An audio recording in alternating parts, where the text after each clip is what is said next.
The woman woke up, feeling sore all over, as if a truck had run over her body. This pain was clearly from excessive card playing. Who can type out this Chinese character in the comments? I'll wash my hair while doing a handstand. Thinking of this, he suddenly sat up. Only remembered being called by boss Chen Rui last night to accompany him for entertainment. Amidst the lights, both of them drank a lot. In the end, they actually ended up sleeping with the boss. Instinctively turning their head, the person lying beside, wasn't it boss Chen Rui? This alcohol really isn't anything good. Thinking the man hasn't woken up yet. Tiptoeing out of bed to look for clothes. Hurry to slip away. Looking at the dress that cost $2,000 in hand. Thinking about how crazy last night must have been. Thinking the boss has so many rumored girlfriends. There should be women's clothes in the closet, right? But after searching frantically, found only men's clothes. Just when they were frantically wondering what to do, suddenly from behind came, "Don't look anymore, I live alone. There are no women's clothes." It scared them so much their heart almost stopped working. Turning around, saw the mosquito bites on the boss's body were particularly noticeable. Still their own handiwork. Loudly questioned why he tore her dress. Couldn't he be more normal? Chung Rui lazily and roguishly said, "You mean, you want me to review your crazy behavior from last night in detail?" As soon as he finished speaking, he came to their side naked. The woman saw something indescribable. Her face instantly turned as red as a steamed crab. Embarrassedly quickly put on Chung Rui's shirt. Took out the wallet from the bag, pulled out money, said last night was a blur, don't remember anything. This is too little even as a tip for last night. This is all there is. Consider it compensation for my unreasonable behavior last night. After speaking, regardless of whether Chen Rui agreed or not, ran away as fast as possible. Left Chen Rui confused, wondering if this girl knows how to write the word shame going out like this. Will our boss let his little wildcat go? Lying naked in someone else's bed, accompanied by waves of tearing pain, he slowly opened his eyes. Discovered it was actually his boss's photo. The woman sat up in horror. Lying beside was the cold-faced, black-hearted big boss. She was also confused. Only then remembered accompanying the boss for business negotiations yesterday. Accidentally got drunk. Then forcefully hugged the boss and started playing cards. Jiamei instantly turned red with embarrassment. Did I let myself go with the boss after drinking? She quickly got out of bed to find her clothes. Found them completely torn apart. How crazy must it have been to tear the dress like this? She searched the closet for a long time, but couldn't find any clothes. Suddenly, a voice scared her into a cold sweat. Jiamei, don't look anymore. I live here alone. There are no women's clothes. Jiamei saw the lipstick marks on the boss's chest. Oh my God, is this my handiwork? Was I that wild? She went forward to question the boss. Why did you tear my clothes? That was half a month's salary. The boss looked disdainful. You mean, you want me to describe your wild behavior from last night in detail? Then lifted the blanket, standing naked in front of Jiamei. Come on, let me demonstrate again. Jiamei's face instantly turned red, not daring to look directly at him. Boss, please put on some clothes first. I think it's time to get dressed. You're the one who's afraid of catching a cold, right? Go put on some clothes. Jiamei put on a shirt, then took out a stack of cash from her bag. Boss, you were drunk last night. Don't remember anything. Just pretend nothing happened. This money is compensation for last night. Please don't think it's too little. Chen Rui thought, is this hush money? She thinks this small amount can settle things after sleeping with me? Is she stupid? Then Jiamei quickly ran away. Arriving downstairs, this place felt familiar. Could it be her ex-boyfriend's neighborhood? Suddenly a voice called, Jiamei, why are you here? Such a familiar voice. What she feared most happened. Jiamei turned to her ex-boyfriend. Good morning. At this moment, wearing a man's shirt with obvious hickeys on her neck, she calmly said, just dropping my girlfriend off at work. Waking up to find herself in the CEO's bed. Must have gotten drunk last night. Did we let ourselves go wild? Jiamei awkwardly tried to slip away. By coincidence, she ran into her ex-boyfriend and his rich girlfriend, thinking back to the promises they made years ago. In the end, this scumbag broke up with me for his own interests. Thinking about it now is laughable. I was too naive and foolish then. Meeting like this now is quite awkward. The rich girl said sarcastically, Miss, you're dressed quite coolly. Maybe cover up your neck. It's embarrassing for others to see. Jiamei boldly replied, this is love's mark. My dear gave me his stamp, proving I'm his person. The scumbag ex said jealously, when you were with me, I never saw you this open.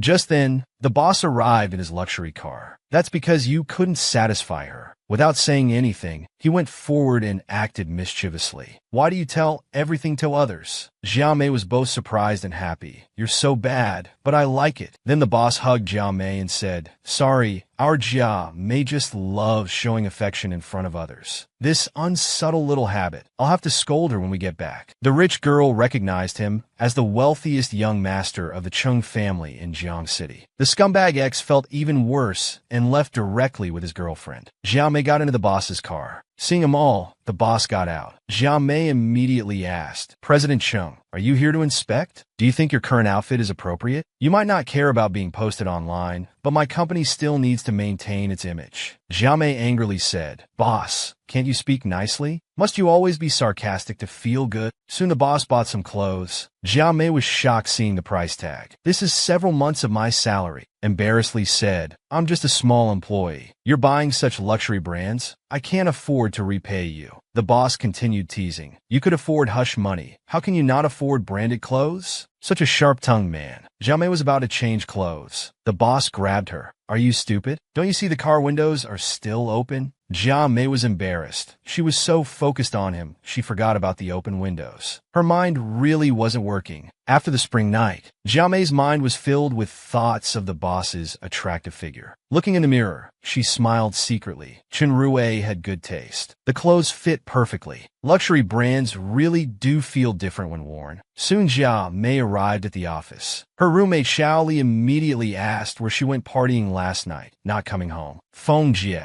standing nearby, saw her branded clothes and said they must all be knockoffs. Jiao Mei ignored her. I heard last night's client was difficult. Did you get the contract signed? Jiao Mei directly lifted her clothes, showing them the hickeys on her body. Xiao Li exclaimed, Did the client take advantage of you? Jiao Mei whispered in her ear, I got drunk last night and accidentally slept with the boss. Xiao Li was so shocked, she spat out her soy milk. She praised Jiao Mei for becoming the boss's lady in one leap. Jiao Mei awkwardly replied, Well, I gave him 1,000 yuan afterward. Will you hit me? Xiao Li exploded. Did a donkey kick your brain? In all of Jiang City, countless people want to be the boss's girlfriend. You actually paid him and left? Did you think he was some male escort? The silly Jiao Mei just smiled foolishly, imagining the boss as a male escort. Soon the boss came to the office. All the girls had flirty expressions except Jiao Mei, who looked disdainful. Chen Rui walked straight to Jiao Mei, adjusted her clothes, and said, Image is the most important thing in PR. Then he lowered his head and said, Come to my office later. Jiao Mei suddenly became the center of attention. Xiao Li teased. Maybe the boss wasn't satisfied last night and wants another round in broad daylight. Jiao Mei also felt it would be awkward after last night's intimacy. She opened the door with a smile. Smells good. Such a keen nose. Are you a dog? Hearing this, Jiao Mei could only force a smile. What did you need, President Chung? Chung Rui pulled her in. He took out a homemade lunchbox. He teased, Considering how hard you worked last night, this nutritious meal is to help you recover. Jiao Mei didn't refuse and started eating. Soon Jiao Mei finished and got up to leave. Suddenly Chung Rui grabbed her. He pushed her onto the sofa. Was he going to make a move? The CEO pushing his mistress down in the office in broad daylight? Jiao Mei was at a loss. She blushed, eyes wide as if expecting something. However, CEO Chung Rui just took out a napkin and said, Girls should always mind their image. Should we revisit last night's romance? Jiao Mei angrily pushed Chung Rui away. Are you sick? Speechless, she turned and left. Chung Rui smiled mischievously. What a little wildcat. Jiao Mei stormed out of the office furiously. She immediately told Xiao Li what happened. Xiao Li's eyes were full of envy. You two are so sweet. Seems you performed well last night. Keep it up. Jiao Mei's eyes were red with anger. Suddenly the phone rang. The screen showed 3 words, Chun Jianan.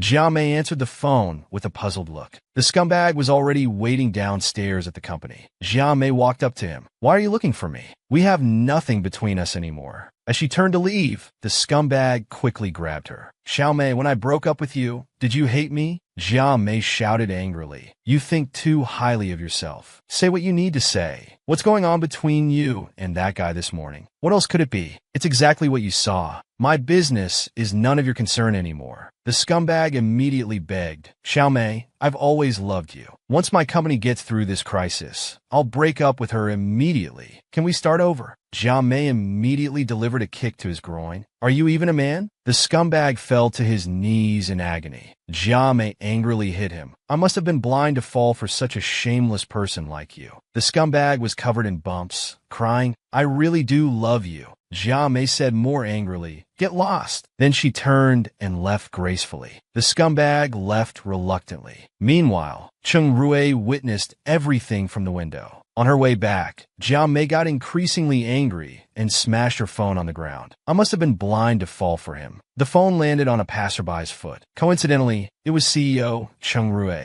He immediately embraced the tearful Jia Mei. It's okay. From now on you have me and the company. The mistress tried every way to get into his arms, sending a loving lunchbox every day, creating chances for accidental encounters. He stood by the window, witnessing the entire meeting between Jia Mei and the scumbag. He knew his chance had come. Now Jia Mei angrily threw her phone on the ground. It landed right at Cheng Rui's feet, creating another perfect encounter. Jia Mei looked at boss Cheng Rui with teary eyes. Why are you here? Then wiped her eyes and said thank you. Just as she was about to leave, Cheng Rui grabbed her, held her tight in his arms. That scumbag doesn't deserve your tears. Jia Mei suddenly felt so warm. That night, lying in bed, Jia Mei thought about how she gave up everything to be with that scumbag, only to be cheated on, and now she might soon have nowhere to live. She sighed at life's drama. Better find a place to live first. At that moment, a drunk man suddenly broke into Cheng Rui's mansion. Cheng Rui angrily pushed Gu Tingyu away. How much did you drink? Go take a shower now. After showering, Gu Tingyu found the torn dress. So there was a woman. Cheng Rui snatched the dress. None of your business. Gu Tingyu persisted. How desperate were you to tear the dress like this? Is she beautiful? Does she have a good figure? Cheng Rui was furious. He beat him up, and Gu Tingyu quickly knelt down begging for mercy. Cheng Rui stood aside thinking, holding the dress. After waking up that night, I wanted to tell him I'd take responsibility, but he gave me hush money instead. Did he really think I was just a male escort? The next day, Jia Mei had a fever. She lay listlessly on her desk. Her roommate Xiao Li thoughtfully brought her medicine, but Jia Mei refused to take it like a child, afraid of the bitter taste. Just then, the supervisor brought some documents for Jia Mei. Take these to get the CEO's signature. Jia Mei was extremely reluctant. Why me again? Can I not go?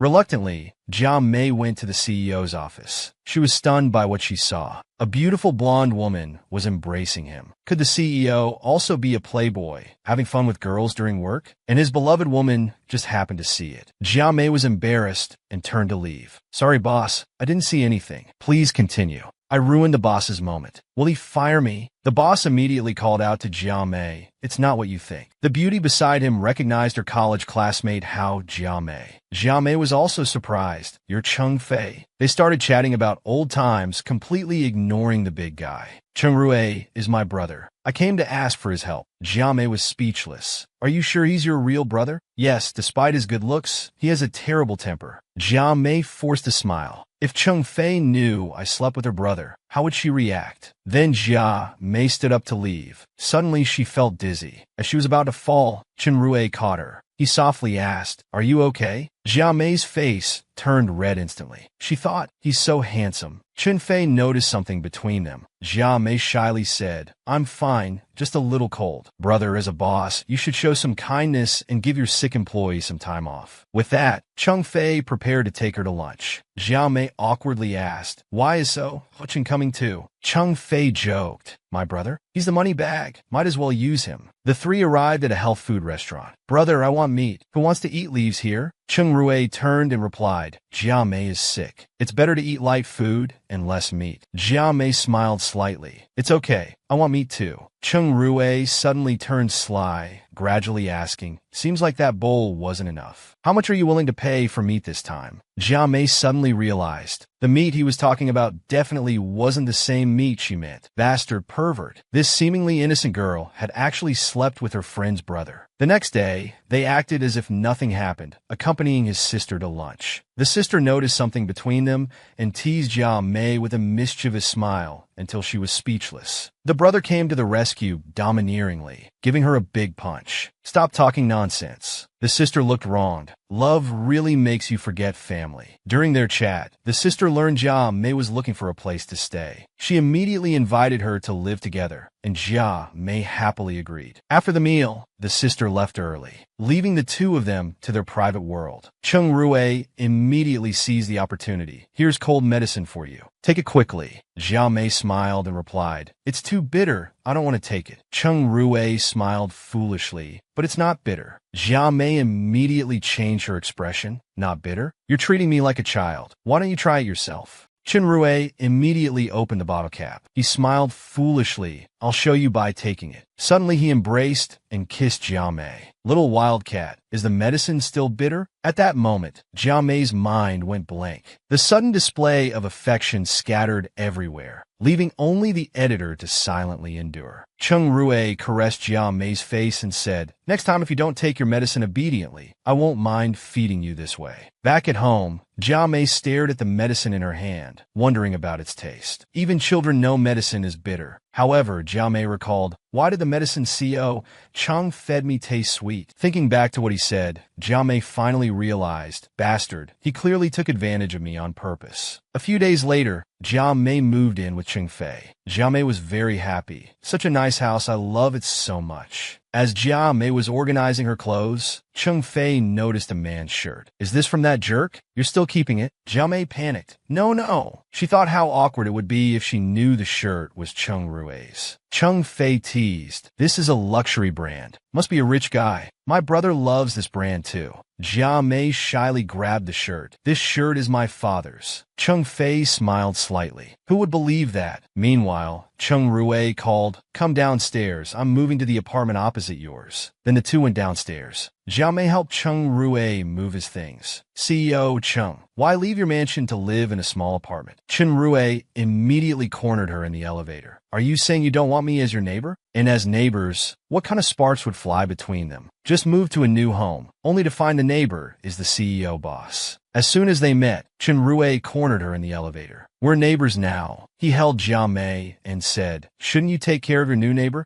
Jia Mei was confused. How should I take care of you? Cheng Rui smirked. You know how. Jia Mei suddenly exploded, hitting him with a box. You're such a pervert. Didn't that money that night settle everything? Cheng Rui remained calm. Jia Mei turned away, ignoring him. Leaving the elevator, Jia Mei realized, You're actually living right across from me. Cheng Rui coldly said, Do you have a problem with that? Jia Mei forced a smile. No problem, CEO. With your money and power, I wouldn't object even if you bought the whole building. Cheng Rui stepped forward, lifting Jia Mei's chin. Yes, I have money and power, but I'm missing one thing. Jia Mei was confused. What are you missing? A warm companion, of course. Jia Mei was very unhappy. What do you take me for? After moving in, they went to a hot pot restaurant. Cheng Rui thoughtfully asked Jia Mei what she wanted to eat. Jia Mei awkwardly replied, It's hot. I'll have something cool. Thinking the boss might be showing too much concern for her. After the meal, Jia Mei prepared to take the subway home. Cheng Rui wanted to go with her. Jia Mei angrily asked, Why don't you drive your own car? You want me to drive drunk? Why don't you drive? Jia Mei smiled awkwardly. Never mind, I'm a terrible driver. Cheng Rui smirked. How about I teach you how to drive when we get home? Jia Mei looked puzzled. Cheng Rui added, Cars need to be driven regularly. Skills must be practiced. Remember, practice makes perfect. Jia Mei was speechless, seeming to understand something. She retorted fiercely, Who wants to learn driving from you? I'm already good at it. Just after showering, she stood on the balcony daydreaming, her graceful figure looking particularly enchanting. Old Chen next door happened to see her. Can't sleep late at night, thinking about me? Dressed so coolly. Are you showing off your 34A figure?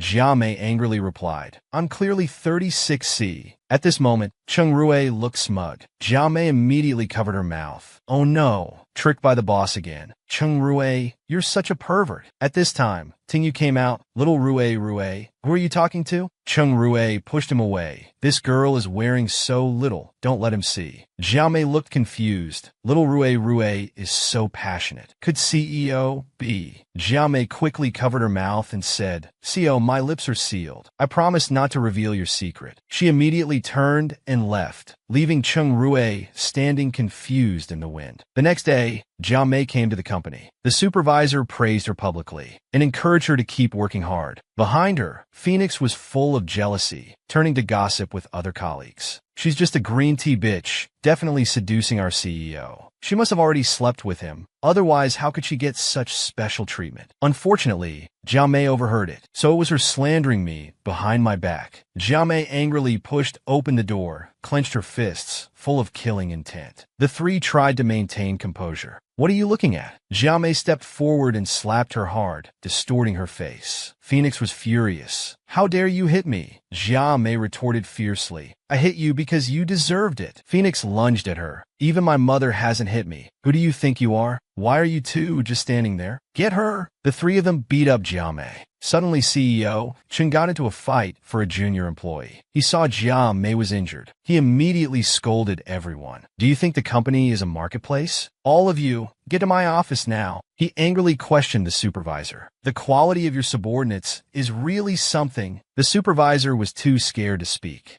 Then he turned to ask everyone, what happened? Who hit first? Jia Mei pointed at them and said, CEO, they were saying behind my back that I seduced you, so I hit them. Hearing this, everyone froze. However, Chung Rue grabbed Jia Mei's hand. They gazed at each other lovingly. Let them talk. Doesn't your hand hurt from hitting them? Then he ordered the supervisor to fire all three of them. He added menacingly, the company doesn't keep idle people. The two went to the office. Chung Rue thoughtfully applied ointment for her. Jia Mei couldn't help but let out a hiss. It hurts. Chung Rue tapped her head and scolded. Now you know it hurts? Didn't hear you complaining when you were fighting. Jia Mei retorted, you think I wanted to? They said I was seducing you. Chung Rue looked down at Jia Mei. Weren't you? Jia Mei stammered. Who's seducing you? You're the one who's been seducing me all along. After bandaging, Chung Rue wanted to make Jia Mei his secretary. Jia Mei looked at him with disdain. I won't do it. It's even more dangerous with you. Chung Rue was sad. I'm trying to protect you, okay? Soon after, Jia Mei walked out of the office smiling. Xiao Li teased. You've become famous overnight. Everyone in the company knows about your special relationship with the CEO now. So you really did sleep with CEO Chung. That's why you get special treatment. Jia Mei was speechless. Why are you joining in on the gossip too? That night, Jia Mei and Chung Fei returned home together. They found someone in the house. Could the wealthy CEO have turned into a thief? Sneaking into a neighbor's house late at night, Jia Mei went up and grabbed him. Chung Fei immediately went to call security. Then Jia Mei saw the man's face clearly. CEO Chung, it's you? I thought you were a thief. Chung Rue was angry. Are you a dog? Biting everyone you see? Jia Mei asked with teary eyes. CEO, did it hurt when I hit you? Chung Rue replied helplessly. What do you think? Since you hit me, shouldn't you compensate me? Jia Mei felt guilty. How should I compensate? Chung Rue went in for a kiss. Just then, Chung Fei returned with security and caught them in an intimate moment. He exclaimed surprised, Bro, it's you? Both laughed nervously. Then Chung Rue turned to question them. Why are you two drinking so late? Don't you know how dangerous it is outside? He quickly left, but not before warning Jia Mei. Stop hanging out with Feier so much. Don't let him corrupt you. Feier teased Jia Mei. What unspeakable things were you two doing? Jia Mei turned away embarrassed. Nothing. I'm going to take a shower. Late at night, Jia Mei drowsily looked at her phone. Someone added her.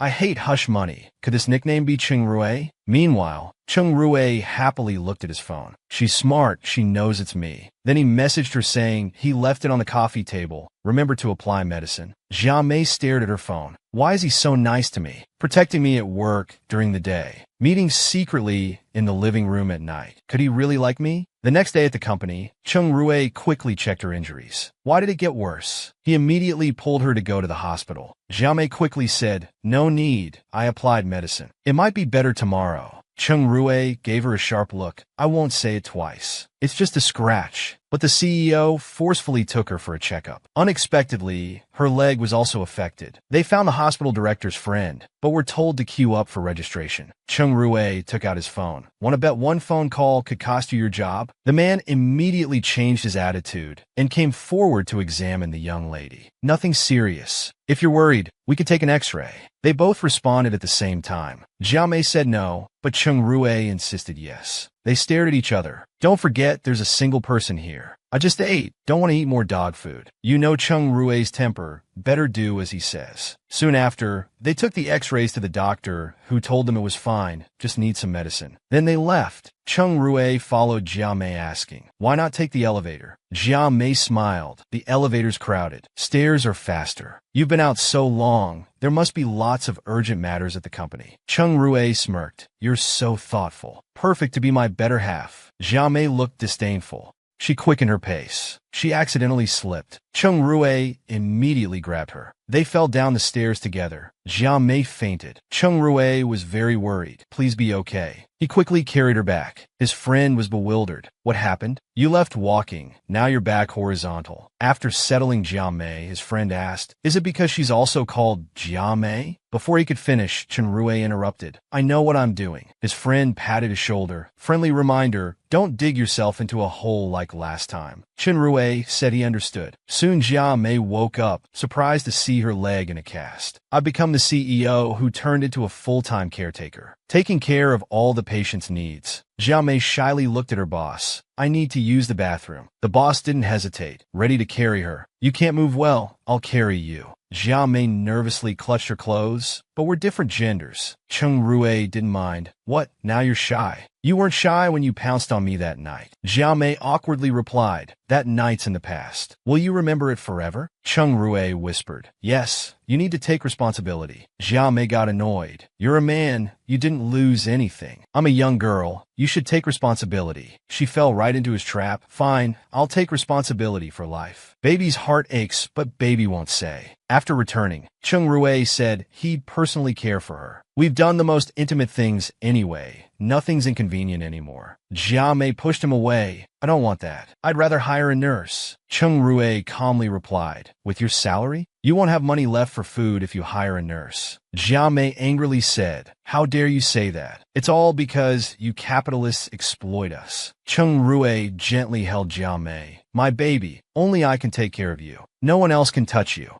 Jia Mei was like someone struck by Cupid's arrow. Her heart kept beating rapidly. Just then, Chung Fei arrived. "Jia Mei, are you badly hurt?" Jia Mei quickly replied, "It's nothing. Just need some time to recover." Chung Fei whispered to Jia Mei, "What were you doing with my brother just now?" Jia Mei blushed. "Nothing. Your brother just brought me to the hospital." Chung Fei was happy. "Really? My brother really cares about you. You'll soon be my sister-in-law. Since my brother's taking care of you, I can rest assured." He prepared to leave. Soon after, Chung Rue brought dinner. "Eat up. It's a customized healthy meal." Then he personally fed Jia Mei. Jia Mei felt very uncomfortable after drinking and didn't want any more. This made Chung Rue very angry. "Hurry up and drink this nourishing soup. Don't keep testing my patience. You'll regret it if you do." Then Chung Rue took a sip and fed it to her mouth to mouth. He held her chin. "Little wildcat, now you can drink it, right? It's too late to refuse now." Is this what it means to be a domineering CEO? A small employee of the company had an unspeakable encounter with the boss after drinking. However, I didn't have any feelings for him, but the boss kept pursuing me. During my illness, the boss took meticulous care of me. My attitude towards him changed. As luck would have it, a colleague saw us. I feel helpless. Now everyone in the company probably thinks I'm with the boss. But Boss Chung Rue doesn't mind. He even hugged me and took me out to relax. "With me backing you up, what are you afraid of?" I was extremely reluctant, but my legs weren't working well. Outside, others enviously thought he was my husband. Come to think of it, he is quite excellent. If he really becomes my Prince Charming, I guess I could reluctantly accept that. Looking at others' ice cream. "Chung Rue, I want ice cream too. It's too cold. You can't eat it." "Are you stupid? My leg is injured, not my taste buds." "You're impossible. Wait for me." He's really a tough guy on the outside, but soft-hearted. "I didn't know which flavor you liked, so I bought two." "Thank you." "Chung Rue,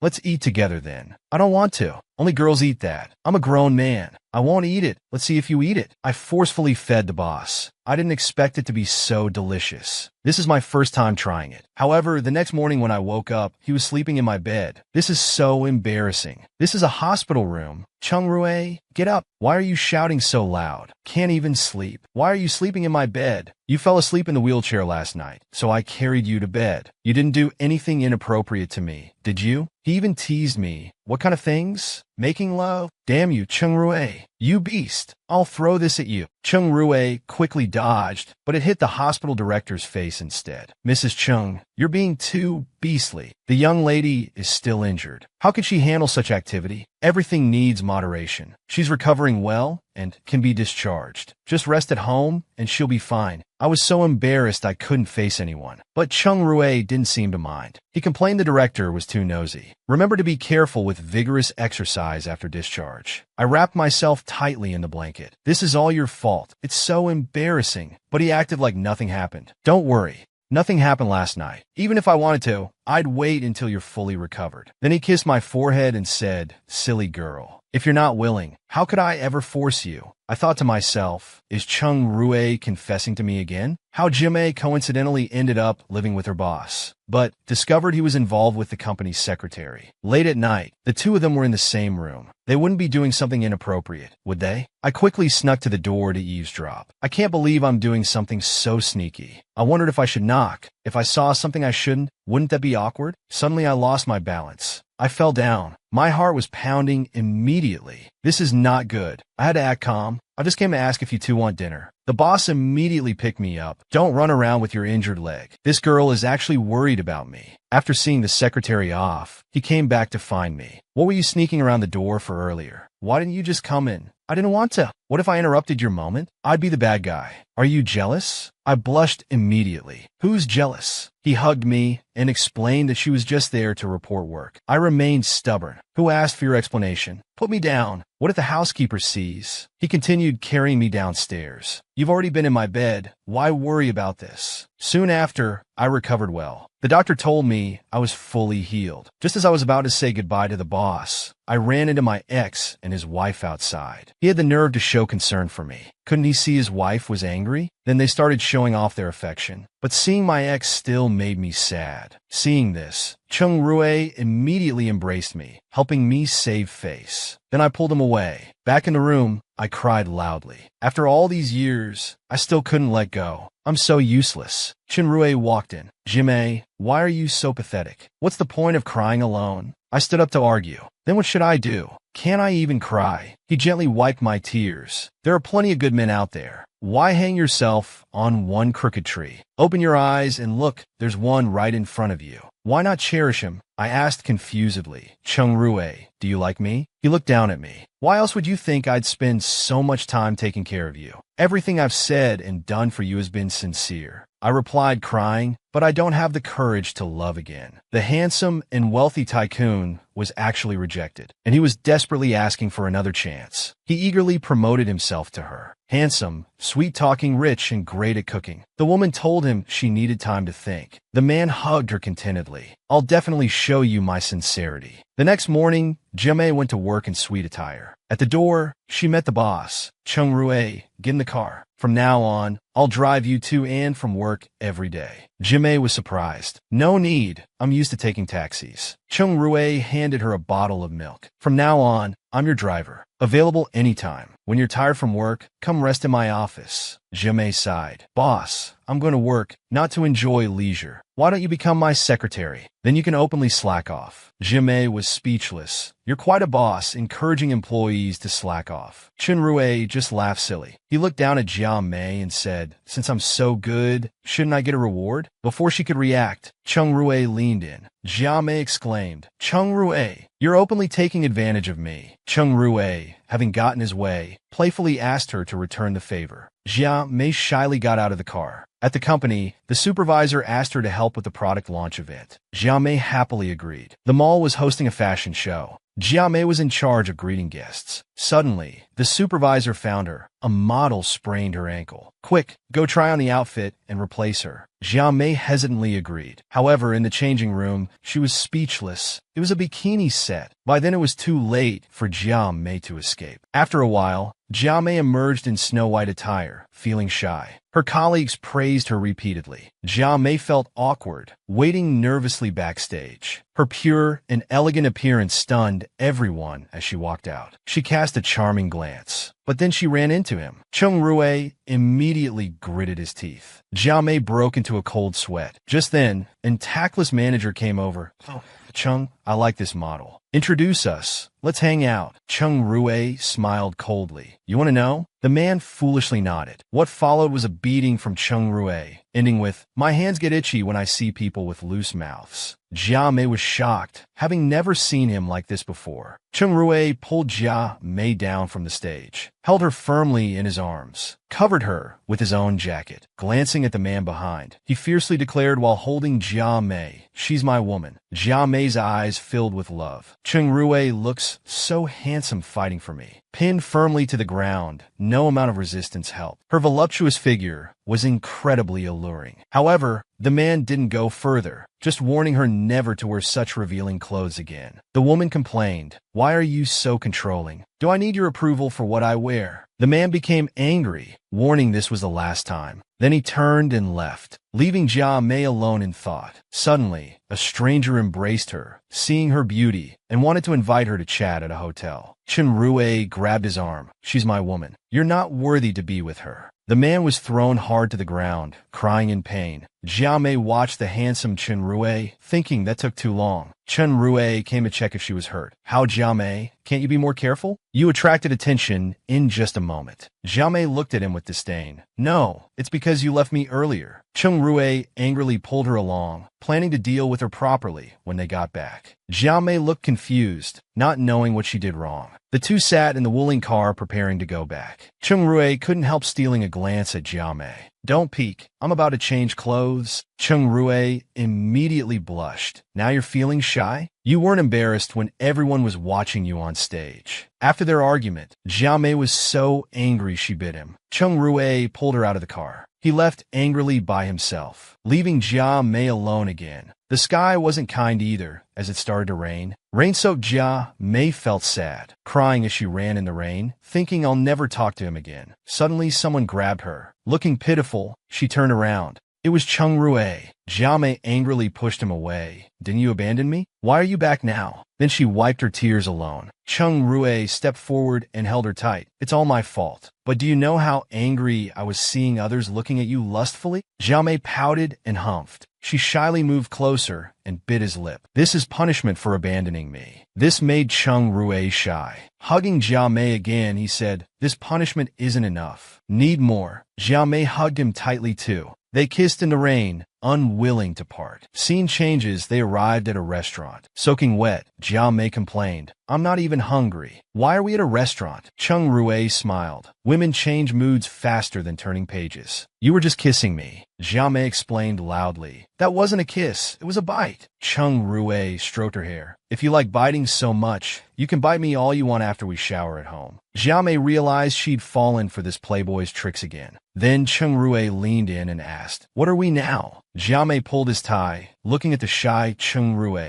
saying, "Of course it's the domineering so falling for me." She sold herself for a meal. The next morning, she woke up in the CEO's bed. Confused, she hit her sleeping boss, but he just hugged her tighter, wanting her to sleep more. Then Jia Mei took control. She pinned the boss down, smirking at him. Chung Rue blushed immediately, thinking they would make love again. But Jia Mei just asked why they were sleeping together. Chung Rue was speechless. Last night, he brought a loving dinner. After Jia Mei finished eating and was about to leave work, Chung Rue carried her out of the company. On the way home, Jia Mei fell asleep. So naturally, he brought her home. Jia Mei felt awkward, not remembering anything. Chung Rue pinned her down again. "You slept like a pig. It's no wonder you don't remember." Jia Mei pushed him away. "Then what about my clothes? Why am I only in underwear?" Chung Rue calmly replied, "I was just being considerate, taking off your outer clothes so you'd sleep more comfortably." Jia Mei freaked out, but couldn't do anything about it, because she had started to like him too. She even started swooning over him at work, still savoring last night's happy moments. Suddenly, her ex-boyfriend messaged, asking to meet that evening. Jia Mei immediately refused, but the jerk stopped her after work.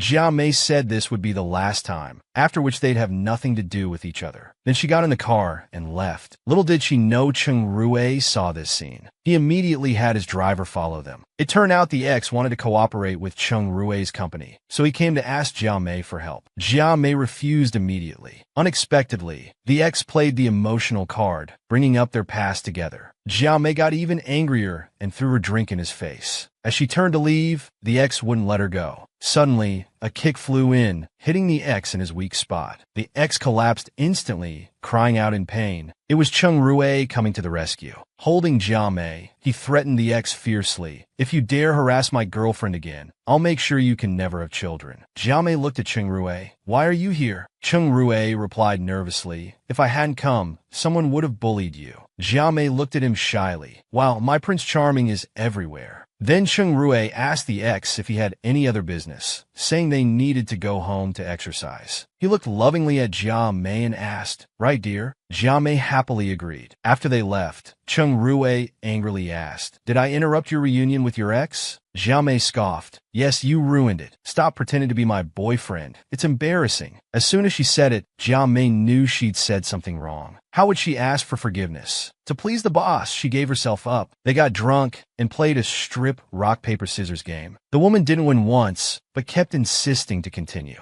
The boss was speechless, thinking she'd be naked if she lost again. The woman took matters into her own hands, sitting in the boss's lap, insisting he remove a piece of clothing. The boss still refused, so she switched tactics. She looked at him with a sweet smile, making him shy. Then she unbuttoned his clothes. "Such a good body. It makes me drool." The woman reached out to touch. "This feels so nice. Feels better than a bed. I'll sleep here tonight." Cheng Rui looked at her drunk state. "If you want to sleep in my arms, answer one question. Do you like me?" Jia Mei looked at him lovingly. "Of course I like you." Cheng Rui asked her to prove it. Jia Mei hugged him, kissing him here and there. Seeing he wasn't satisfied, she decisively climbed on top. "Is this enough?" Cheng Rui was very satisfied and smiled shyly. Then he carried her to the bedroom, and they spent a pleasant night together. The next morning when they woke up, Jia Mei dressed up beautifully, preparing to attend her ex-boyfriend's wedding. Her date was, of course, Cheng Rui, the richest man in Jiang City, handsome and wealthy, ready to show up her ex-boyfriend. Meanwhile, the jerk's wedding was in full swing. Just then, the two of them arrived. Their stunning appearance immediately became the center of attention, completely stealing the show, creating a stark contrast with the ignored ex-boyfriend. They then walked up to offer their congratulations.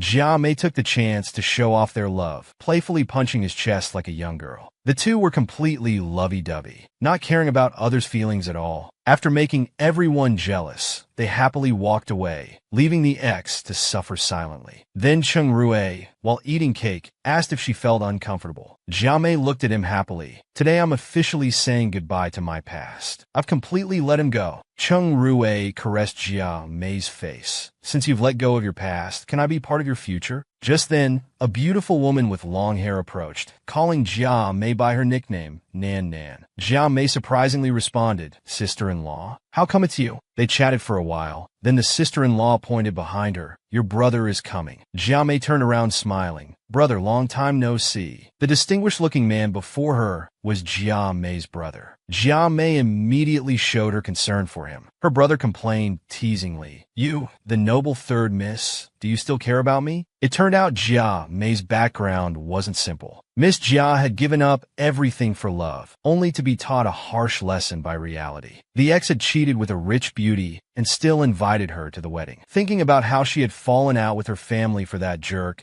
and ended up alone in a strange place, Jia Mei deeply regretted it. Meeting her brother at the wedding today, Jia Mei happily hugged him. She eagerly asked about her family and told him about her experiences. After hearing this, her brother was angry, scolding her for not contacting the family after the breakup. Then he joked, "Congratulations on your breakup." However, how could her brother tolerate his sister being bullied? He already had plans in mind. Just then his assistant called him, and they temporarily parted. On her way, Jia Mei ran into Cheng Rue.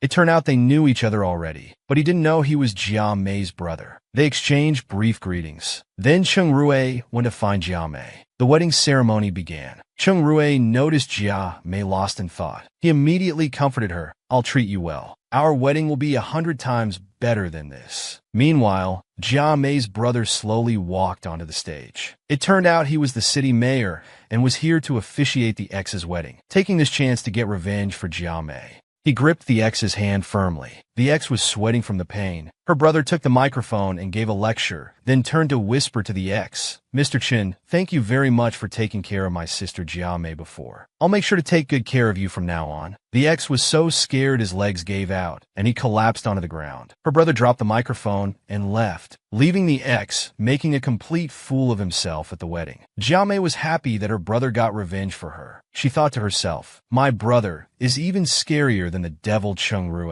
Then both of them said goodbye to Jia Mei. Jia Mei went to the bathroom to touch up her makeup. However, the ex wouldn't give up. He covered Jia Mei's mouth and asked, "Is the mayor your brother?" Jia Mei managed to break free when he wasn't paying attention. Then the ex tried to play on her emotions, wanting to get back together. He directly pushed her against the sink, saying disgusting things to Jia Mei, still trying to fool her. Jia Mei wouldn't fall for it again and slapped him away. The ex knelt on the ground, begging her to get back together. Now Jia Mei fully realized he was just a complete scumbag. Just then, Cheng Rue arrived. He knocked him down with one punch, warning him he'd beat him up every time they met. The bride happened to come by and saw this scene. Before she could speak, Jia Mei played the recording from earlier. The bride immediately became furious. She grabbed the ex and beat him up. Jia Mei came out with tears streaming down her face. Cheng Rue caringly said, "Promise me, never shed another tear for such a jerk again." Jia Mei hugged him and replied, "It's not because of him, it's because of you. You're too good to me." She stood on her tiptoes. They shared a deep kiss. She was firmly held down by her ex-boyfriend, unable to break free no matter how hard she struggled. Just as the ex was about to go further, Jia Mei's current boyfriend arrived just in time. Without a word, he delivered a powerful punch. The ex collapsed immediately.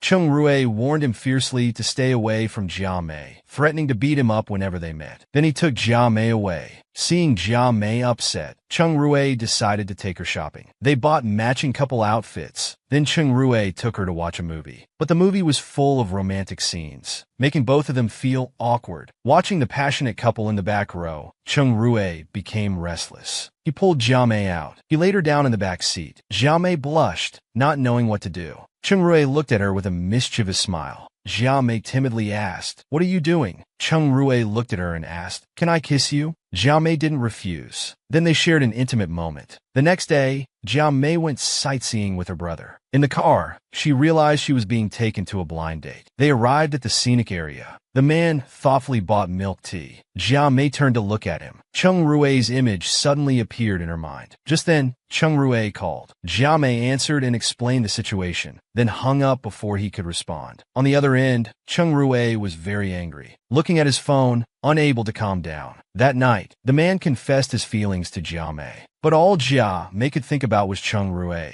She awkwardly replied that she already had a boyfriend. At night, Jia Mei tossed and turned in bed, unable to sleep. Checking her phone, there were no messages from Cheng Rue. She knew she'd have to make it up to him. The next day, she saw Cheng Rue but was completely ignored. They passed each other without a word. Jia Mei asked him to stay for dinner. Cheng Rue turned and left. She realized he was truly angry. Jia Mei went to the company with a gift. She found Cheng Rue, wanted to give him the gift. However, Cheng Rue sternly asked, "Don't you know how to knock?" Jia Mei put down the gift and expressed her apology. Cheng Rue scoffed, "Are you trying to bribe your superior?" "According to regulations." Before he could finish, Jia Mei darkly said, "I'm sorry, I don't know the rules." Then threw the gift in the trash. She turned and left crying. Cheng Rue opened the gift and realized he had gone too far. He immediately ran out and embraced her. They gazed at each other lovingly. All misunderstandings dissolved. Then Cheng Rue took her home. What happened next? The secret blind date was discovered by her CEO boyfriend. He threw her onto the bed to teach her a lesson. Loosening his tie, he said, "I've been too gentle with you. That's why you go on blind dates with others." Then he started unbuttoning his shirt. The woman asked fearfully, "What are you doing?" The CEO pushed her down and kissed her. Though resistant at first, after their interaction, Jia Mei opened her heart to him. She became more responsive while the CEO continued persistently. Cheng Rui seized the moment to confess, but Jia Mei pushed him away. Crying, she said, "You ignored me and rejected my gift. How can I believe you love me?" Cheng Rui held her and said, "You don't know how much I care about you. I can't stand others even looking at you." Jia Mei blushed, realizing how much he cared. She leaned in and kissed him, expressing her love too. Cheng Rui immediately vowed to love only Jia Mei for life. Indeed, people in love are all the same. Jia Mei happily agreed to be with him, and they fell asleep in each other's arms. The next morning, Jia Mei caressed his face and whispered. It all felt so unreal. Cheng Rui actually fell in love with her. He overheard this and got up to deepen the impression. They started getting intimate again, when suddenly his sister Cheng Fei burst in. She looked at them in disbelief. Jia Mei was also surprised, quickly covering herself with a blanket to explain. However, Cheng Fei was delighted that Jia Mei was finally with her brother. She suddenly got excited, saying now her friend had become her sister-in-law. Getting pocket money from her brother would be easier. Cheng Rui and Jia Mei were speechless. From then on, Jia Mei spent hours talking on the phone with Cheng Rui every day. They would chat until late at night before sleeping. This morning, Jia Mei was still asleep. Suddenly, the door opened. It was Cheng Rui. He quietly approached and kissed Jia Mei. Jia Mei instantly woke up, staring at him wide-eyed. "You rascal, how did you get in?" Cheng Rui pinned down her hands. "Have you ever seen such a handsome rascal?" Then they started being lovey-dovey again. After a while, they went to the company. Jia Mei took a separate elevator to avoid suspicion. However, Cheng Rui grabbed her in front of everyone. He pulled her into the CEO's private elevator. Jia Mei blushed, feeling awkward. But Cheng Rui calmly said, "There's no need to hide being with my girlfriend." Looking down at Jia Mei, he said, "If I can't protect my own woman, how can I be worthy of Jia Mei?" Jia Mei immediately hugged him, saying, "Cheng Rui, I'm so lucky to have you." She received a priceless gift, a castle-like villa. Jia Mei was overjoyed. The scenery is so beautiful. Cheng Rui hugged her. "You're the most beautiful scenery here." Jia Mei's face turned red from his flirting. They couldn't wait to get inside. Soon after, people came to celebrate Jia Mei's birthday. Jia Mei happily accepted the gifts. Gu Tingyu immediately asked if Cheng Fei had arrived. They were college sweethearts, and he wanted to reconcile during this opportunity. Later, Jia Mei took her secretary to rest, leaving the three men to do the hard work. As the fragrant barbecue was ready, Cheng Fei arrived. Gu Tingyu prepared to offer her some skewers, only to find her arm in arm with a man. He nearly fainted on the spot, showing full hostility towards the man. Asked angrily, "Were you even invited today?" Cheng Fei immediately stepped forward. "He's my date." "What's wrong?" Jia Mei welcomed them with a smile, leaving Gu Tingyu crying alone. Gu Tingyu watched as Cheng Fei never once looked his way. His heart was breaking. Worse still, Cheng Fei brought food to the man right in front of him. Gu Tingyu's heart turned to ashes. At the dinner table, he glared at the man viciously. He devised a plan to get him drunk. He grabbed the bottle and started chugging. The man didn't back down either. Halfway through, Gu Tingyu smashed the bottle. He went up and punched him. The man fell to the ground. Cheng Fei quickly helped the man up, wiping his wounds. Still angry, he threw another punch. This time the man wasn't going to let it slide. He got up ready to fight back. After their brawl, Gu Tingyu ended up in the hospital, while the man only had minor injuries. At least Gu Tingyu got Cheng Fei's forgiveness. Jia Mei's birthday ended on a sour note. How would Cheng Rui make it up to her? She had only dozed off for a moment. When she woke up, it was like a dream. Flower petals and balloons surrounded her. There was also a car full of 999 red roses. Cheng Rui held the flowers and gazed at her lovingly. "Jia Mei, happy birthday." Jia Mei was overjoyed. So the CEO could be this romantic. She stood on tiptoes and gave him a kiss as a reward. Then, Jia Mei shyly said, "Flowers may wither, but my love for you will never fade." Cheng Rui kissed her forehead. "I will love you forever." He told Jia Mei this small surprise wasn't enough. The best was yet to come. Soon they arrived at an RV. Jia Mei rushed over, turned and asked how he managed this. Cheng Rui smiled sheepishly. "Money makes things easier." Jia Mei was speechless. Is this the charm of being wealthy? Cheng Rui grabbed her hand. "Let's stay here tonight." Jia Mei remarked, "Let's Looks like your ultimate goal is just to sleep. Cheng Rui replied, of course, among other things, and pulled her into the RV. As soon as they got in, he grabbed her hand. Face to face, he pinned her against the wall. They both shyly looked at each other. Then Cheng Rui quickly took off his shirt, continuing to pin her in a more sensual position. Indeed, the CEO knows how to play. The next day before dawn, Cheng Rui took the sleepy Jia Mei outside.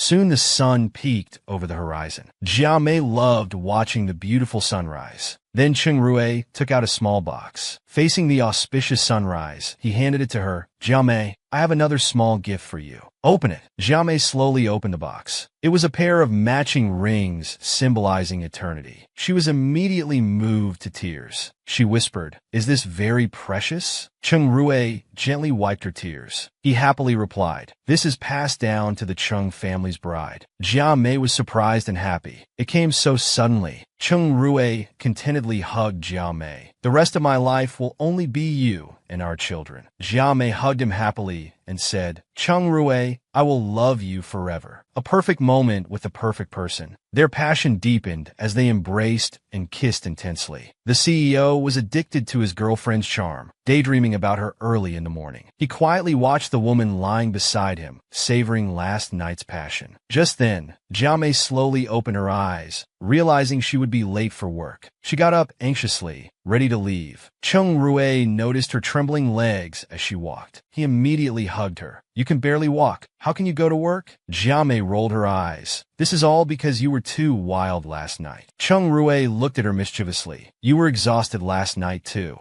Better rest today, or you won't handle tonight. Jia Mei blushed instantly. Can't you show some restraint? Cheng Rui picked her up directly. He put her on the bed, saying, how wonderful if we could be like this every day. Why don't you move in? Jia Mei didn't agree immediately, worried about Cheng Fei. However, Cheng Rui complained about his sister Cheng Fei. She's already used to living alone abroad. The CEO really prioritizes love over family. Cheng Rui continued to hold her, persuading persistently. Jia Mei shyly agreed. Days later, they attended a gathering at a hotel. The group walked into the lobby, chatting and laughing. Suddenly, a familiar voice stopped Jia Mei in her tracks. She and Cheng Rui gently pushed the door open to peek. They saw a beautiful blonde woman drinking. Jia Mei was surprised. It's really Mom. She immediately went in to greet her. Mom, why are you here? Her mother was also surprised. The woman beside her asked who she was. Her mother pulled Jia Mei close and introduced her with a smile. This is my daughter, my third child. She's been working in Jiangxing. What a coincidence meeting her here. Just as she finished, Jia Mei pulled her out. Jia Mei angrily asked when she arrived and why she didn't call ahead. Her mother carefully examined her long unseen daughter. Not bad. You've gained weight. Better than I imagined. Now I can relax. Jia Mei was curious about how her mother had imagined her. Without hesitation, her mother said Jia Mei could do nothing but cry. Hearing this, Jia Mei felt awkward and hurt. Then her mother noticed Cheng Rui beside them. Cheng Rui quickly stepped forward to greet her, introducing himself as Jia Mei's boyfriend. Her mother's eyes immediately lit up, focusing intently. Like a scanner, she looked him up and down. Then she said, well, you look decent. Better than that Cheng guy. Cheng Rui was speechless but maintained a forced smile. Jia Mei quickly pulled him close, happily introducing him as Cheng Rui. Her mother immediately became serious, interrogating him. How old are you? What do you do? How many siblings do you have? How many girlfriends have you had? And a series of other questions. Would Cheng Rui satisfy his future mother-in-law? The CEO turned timid in front of his future mother-in-law, meekly introducing himself. He praised Jia Mei in front of her and excessively flattered his mother-in-law with elaborate compliments. The mother-in-law was floating with pride. Jia Mei quickly interrupted her mother. Let's take you back to the hotel. But her mother said she still had plans and wouldn't go back yet. Jia Mei complained, you're just drinking and gossiping. Her mother pinched her cheek. Now that you have a boyfriend, you won't listen to your mother?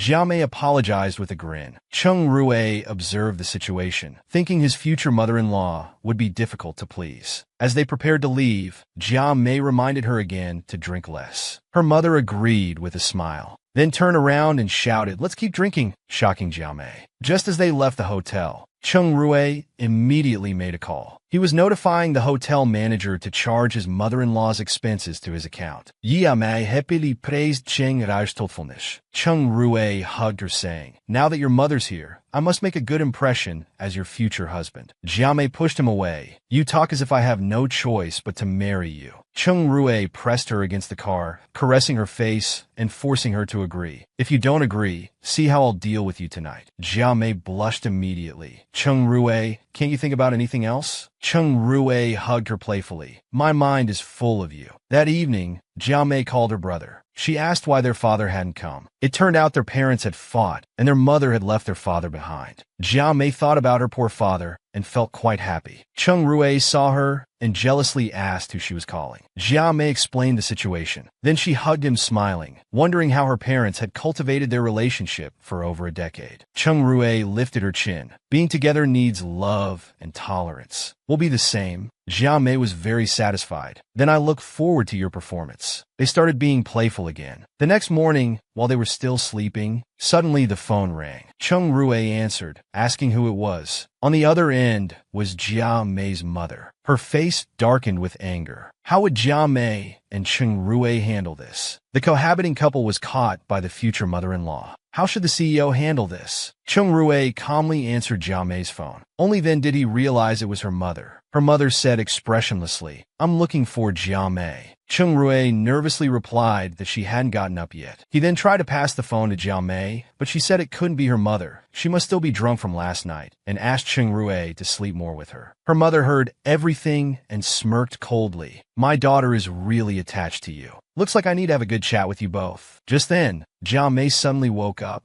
She sat up and exclaimed, "Mom," telling Cheng Rui she thought she'd dreamed of hearing her mother's voice. Cheng Rui stroked her head. "You're such a muddlehead. That really was Annie calling just now." Jiamei burst into tears. "Mom knows we're living together. She'll come here and kill me." But Cheng Rui smiled reassuringly. "Your mom just invited us to dinner." Hearing this, Jiamei cried even harder. Shortly after, her mother had already arrived at the hotel waiting. As soon as they entered, Jiamei quickly called out, "Mom." Her mother turned away, not wanting to look at her. Cheng Rui also greeted her, thinking this future mother-in-law's aura was truly extraordinary. Her mother directly twisted Jiamei's ear, angrily asking what she did last night to sleep in so late. Jiamei yelped in pain while Cheng Rui watched the situation. He stepped forward and grabbed her hand, protecting Jiamei behind him. "Auntie, you look beautiful today. Don't hurt your hands." The aunt was flattered by the compliment and said frankly, "I was a great beauty when I was young. Her father had to work really hard to win me over." However, Jiamei tactlessly asked, "Wasn't it Mom who shamelessly pursued Dad?" Her mother instantly turned into a big bad wolf, pinching Jiamei's face. "You're really my good daughter." Cheng Rui was speechless. Then her mother also thanked Cheng Rui for paying their bill last night. Cheng Rui unconsciously rubbed Jiamei's cheek. "Annie, you're too kind. It was my duty." Seeing them so sweet together, her mother said, "No wonder you're already living together." The couple awkwardly separated quickly. Meanwhile, her mother warned Cheng Rui to love and tolerate Jiamei. "Behave well." Jiamei immediately asked her mom, "Does this mean you approve of us?" Cheng Rui quickly held Jiamei's hand and declared, "I will treat Jiamei well." Her mother darkened her face to intimidate him. "Of course you must treat my daughter well, or I'll beat you up." The couple was overwhelmed by her mother's presence. They forced smiles and agreed. Indeed, mother-in-law is extraordinary. To avenge her daughter, the mother actually took out a rolling pin to beat up the scumbag. They had just met. The scumbag was still presumptuous, thinking she came to ask for reconciliation. Her mother just smiled at him. Meanwhile, her other hand reached into her bag for a weapon. She took out the rolling pin and started hitting. The scumbag's face turned pale with fear. She chased him around, beating him. The scumbag got several bumps on his head and begged for mercy. He found a chance to grab the rolling pin, crying while explaining that his breakup with Jiamei was mutual. But her mother knocked him down with one hit. A crowd gathered to watch, making her mother slightly embarrassed. She immediately went into acting mode, bursting into tears. Sitting on the ground, she cried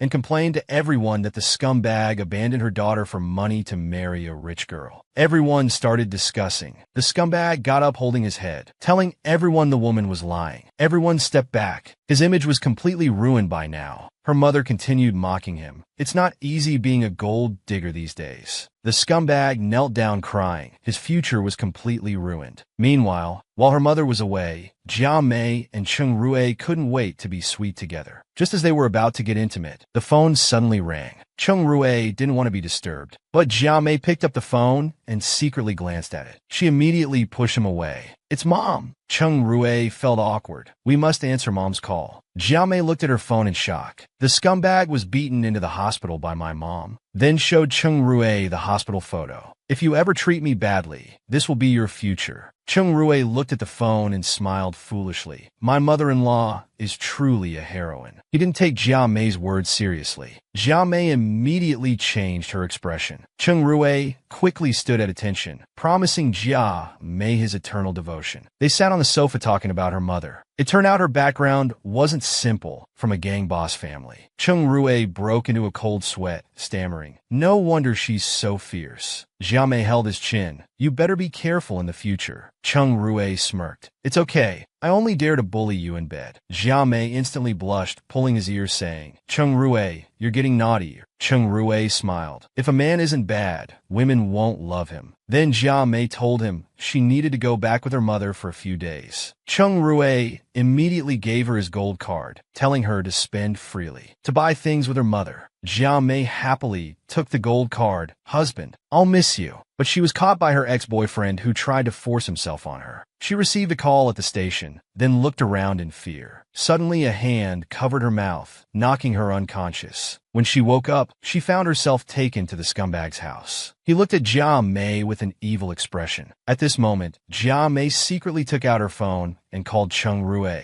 Their conversation was heard by Cheng Rui.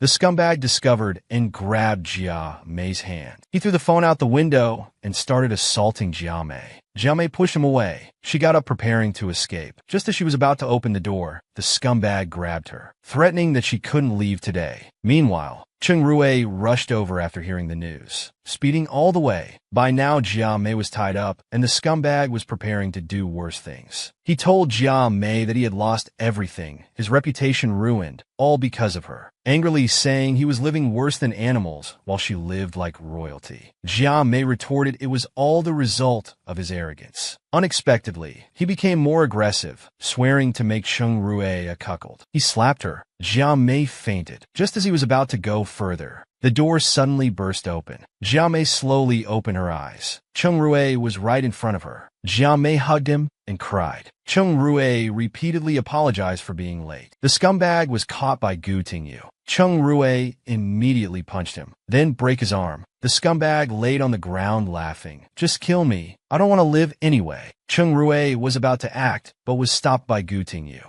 "Let's leave this to the professionals." Then the scumbag was taken away by two people. Cheng Rui quickly picked up Jimin. He comforted her. "It's okay. Everything's over now." Jimei shyly responded, "With you here, I'm not afraid of anything." They walked away, embracing sweetly. Cheng Rui successfully resolved this crisis, and they would never be bothered by the scumbag again. How terrifying could Lu Xingqiang's woman be? She saw the two of them in love. She went up and called out Brother Rui to him, then right in front of Jimei, she clung to Cheng Rui. Cheng Rui pushed her away. The woman persisted, holding his arm, asking, "Did you miss me?" Cheng Rui was very uncomfortable. Then Jimei held his other arm. "Your brother Rui thinks about me every day now." She declared her ownership to the woman. Then hugging Cheng Rui in front of the woman, she asked, "Right, Brother Rui?" Cheng Rui awkwardly replied, "Yes." The woman beside them got angry and asked Cheng Rui who she was. Cheng Rui answered without hesitation, "She's my girlfriend." The woman was shocked. "Brother Rui, you actually have a girlfriend?" Then Cheng Rui left with Jiamei. The woman panicked and said, "You have a girlfriend? What about Sister Sue?" Cheng Rui immediately stopped. Jimei turned around puzzled. Cheng Rui's face had turned black with anger. Fortunately, Gu Tingyu pulled the woman away. Jimei immediately asked who Sister Sue was. Cheng Rui hugged her. "That's all in the past. Just trust me. You're the only one in my heart now." Jimei said she trusted him completely, but but still wanted him to explain how many ex-girlfriends he had. Chung Rue stroked his chin. I'll tell you everything at home. Then they went to a social gathering. After a while, Jiamei was left alone in the hall. Suddenly, someone stepped on Chung Rue's foot. Jiamei's dress was torn. She turned to look at the woman, who apologized insincerely. Sorry, Sister Jiamei. Then cunningly turned and deliberately stepped on her again. Jiamei sneered. I don't have time for your palace drama games. The woman behind got angrier and stepped on her dress, tearing it. Jiamei looked at her dress with a dark face.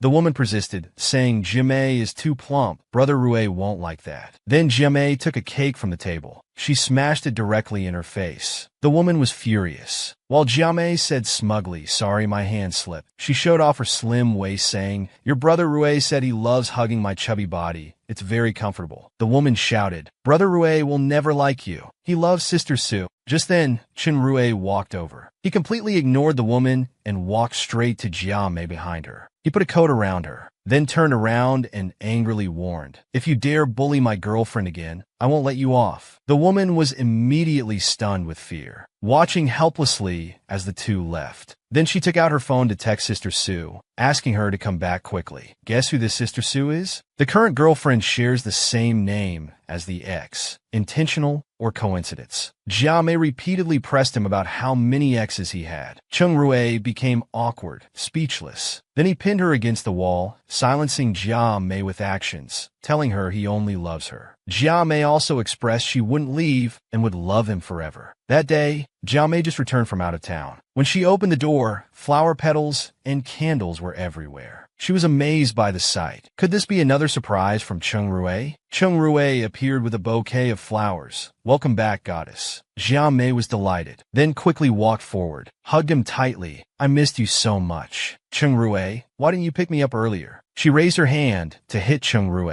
Chung Rue caught her hand and put a big diamond ring on her finger. Jiamei looked at the ring on her hand, surprised and shy, unable to speak. Then Chung Rue held her hand, knelt on one knee. Jiamei, marry me. Jiamei immediately accepted his proposal. The two shared an intimate moment of happiness. The next day, Jiamei was at work. A French representative came to discuss cooperation with the company. She was Sue Jiamei, sharing the same name and being Chung Rue's ex. But Jiamei didn't know yet as they passed by each other. The representative walked straight into Chung Rue's office. She took off her glasses and said, Classmate Chung, long time no see. Chung Rue was surprised to see his college girlfriend Sue Jiamei. He had loved her so much then, but she dumped him without care. Chung Rue had long since become disillusioned. He looked at her expressionlessly. The woman broke the awkward silence first. After all these years, your little habit hasn't changed, pursing your lips when angry. Such nostalgia. Chung Rue interrupted. Are you done? The woman persisted. How could I be? After not seeing you for so long, I have so much to say. Chung Rue remained unmoved, slapping the desk as he stood up. Miss Sue, you're just our business representative. I think we should only discuss business matters. Nothing else to discuss, he said as he walked out of the office. The woman quickly tried to arrange after-work time to discuss personal matters. Chung Rue directly refused. No time. I need to be with my girlfriend after work. The woman said there would be plenty of time in the future. But Chung Rue was more direct. I think we won't need to meet after the meeting is over. Then he turned and walked out. The woman inside wouldn't give up, thinking, Chung Rue, the more you act this way, the more it shows you still have feelings for me. I'll definitely win you back this time. The representative went to shameless lengths to win back her ex-boyfriend. She followed Chung Rue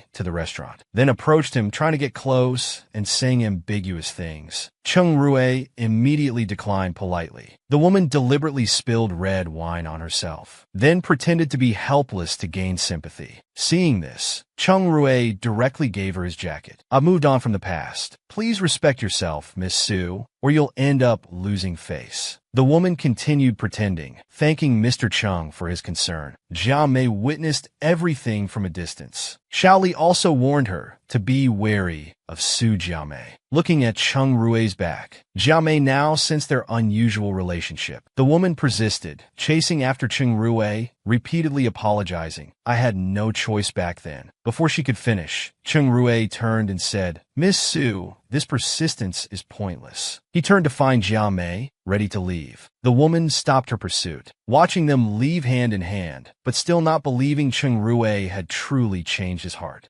Back home, Jiamei asked if they knew each other. Cheng Rui told her she was his college girlfriend who suddenly left without saying goodbye, ending their relationship. Jiamei asked why she left without notice. Cheng Rui awkwardly replied, maybe she felt her background was too humble for me. Jiamei immediately imagined, is it possible your mother gave her money to leave you and she couldn't resist the temptation and took the money? Cheng Rui was speechless. You've been reading too many melodramatic comics. Jiamei asked Cheng Rui again if he still had feelings for her. Cheng Rui moved closer. Are you silly? I've long moved on from her. My heart is completely filled with you. There's no room for anyone else. Jiamei continued asking, did you like me because we share the same name? Am I her replacement? Cheng Rui hugged her head. Silly, who falls in love because of a name? Am I that shallow? Everything I've done for you comes from my sincere love. Jiamei shyly replied, I'll remember all your kindness in my heart. Cheng Rui was touched. Thank you for trusting me so much. Having you is all I could ask for. However, would Su Jiamei give up so easily? Behind his girlfriend's back, he secretly took his ex's call, quietly going to the study. Impatiently asked what she wanted. On the other end, his ex was drunk, repeatedly calling Cheng Rui's name. The waiter told him she was drunk and needed someone to pick her up from the bar. Soon, a man arrived at the bar. The woman cleverly thought Cheng Rui couldn't let her go and had finally come. She turned and threw herself at the man. Only then did she realize it wasn't Cheng Rui.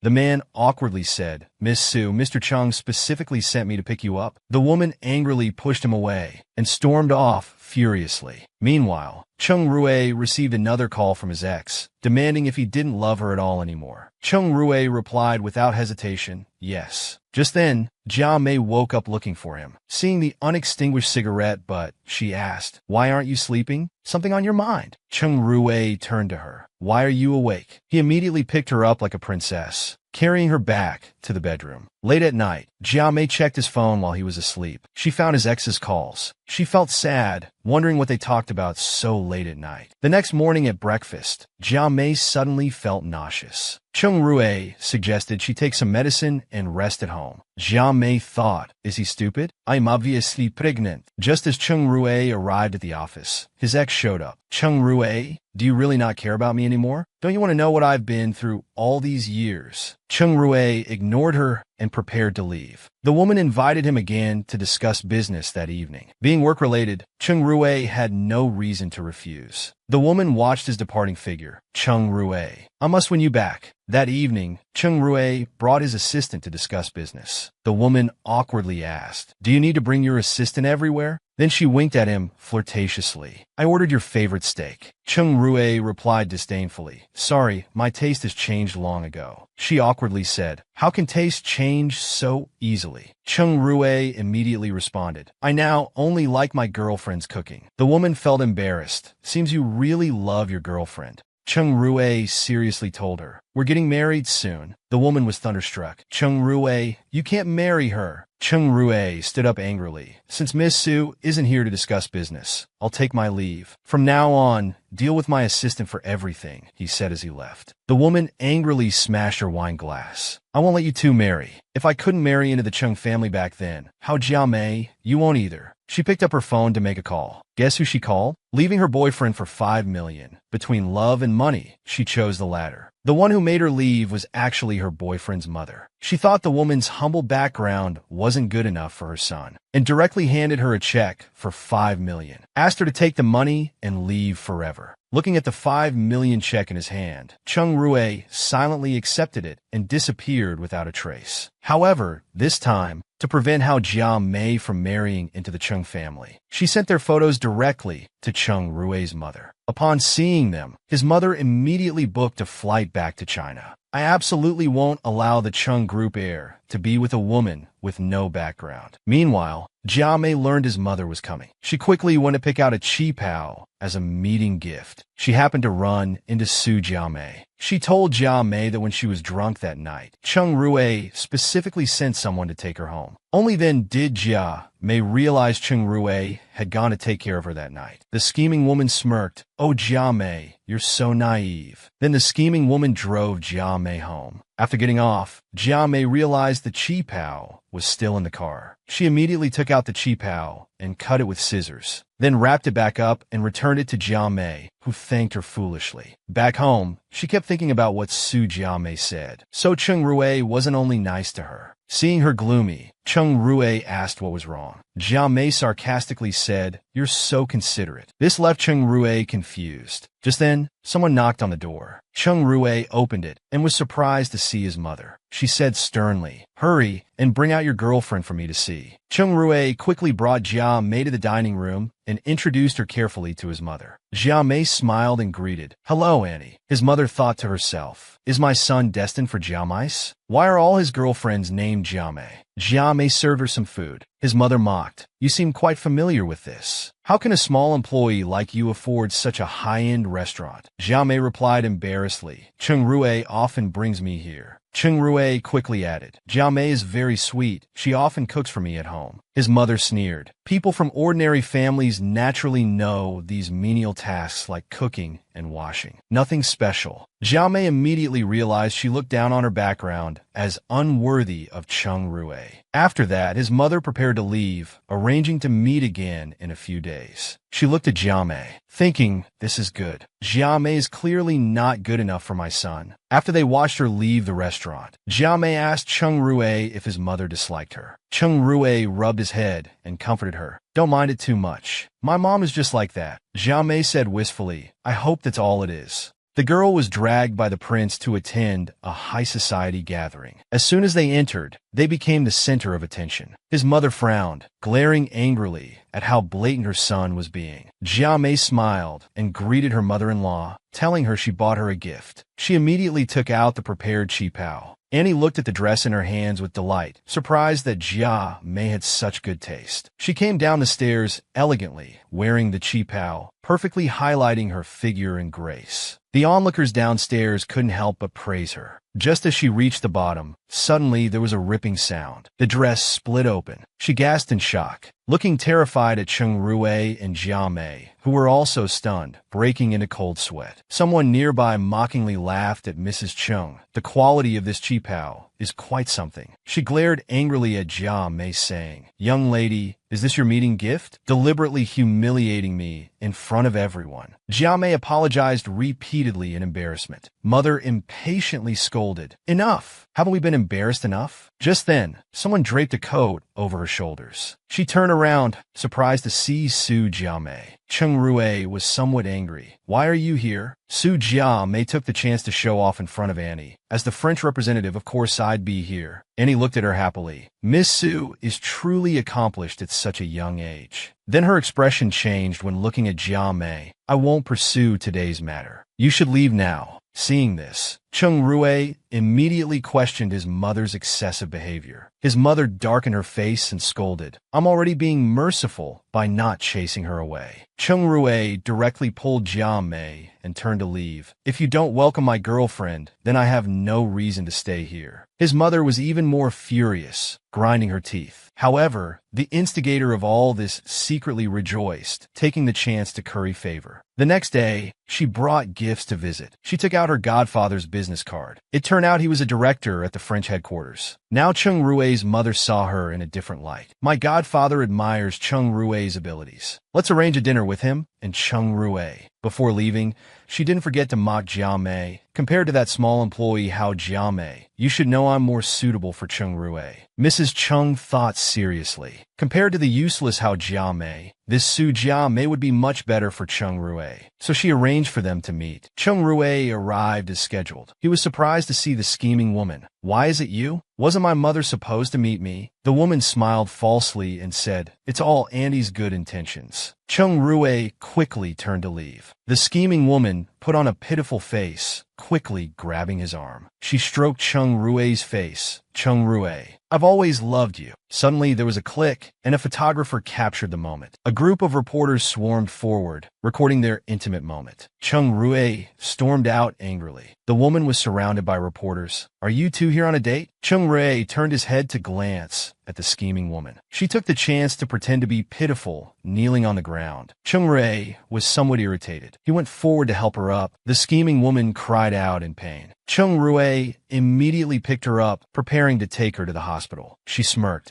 Good thing I called the reporters in advance and arranged this sympathy play. Meanwhile, Jia Mei also saw this scene on TV. Would she believe Chung Rue? Betrayed by her boyfriend, she broke down in pain. She watched on TV as her boyfriend carried his ex. Her whole body trembled involuntarily. Tears kept falling uncontrollably. At this time, Chung Rue had just taken his ex to the hospital and was about to call Jia Mei. Suddenly, his ex grabbed him. With tears in her eyes, she pretended to be pitiful and asked Chung Rue to stay with her. Chung Rue violently shook her off, glaring at her. If you need anything, ask the nurse. I have no obligation to stay with you. The ex asked pitifully. If I hadn't left you back then, we would be married by now, right? Chung Rue looked contemptuous. That assumption doesn't exist. Besides, I love how Jia Mei now. The woman suddenly threw herself at Chung Rue, crying that she had no choice back then, that his mother forced her to leave him. Chung Rue was awkward, turning to look at her with confusion. The woman sobbed even harder. Back then, your mother looked down on my background. She met me privately and forced me to leave you. Chung Rue looked bewildered. You're saying my mother planned? The woman, with tears in her eyes, sobbed pitifully. Chung Rue, I've thought about you every day these years. Now that I've succeeded in my career, can I be worthy of you? Just then, seeing Jia Mei outside the door, she quickly devised a plan. She hugged Chung Rue tightly, refusing to let go. Chung Rue felt dizzy, breaking in a cold sweat. Let go of me! Just as Jia Mei opened the door, she was shocked by the scene before her. She stood there stunned, screaming in disbelief. Chung Rue quickly pushed away his ex. Why are you here? The ex also pretended to be embarrassed. Miss, there's nothing between Chung Rue and me. Don't misunderstand.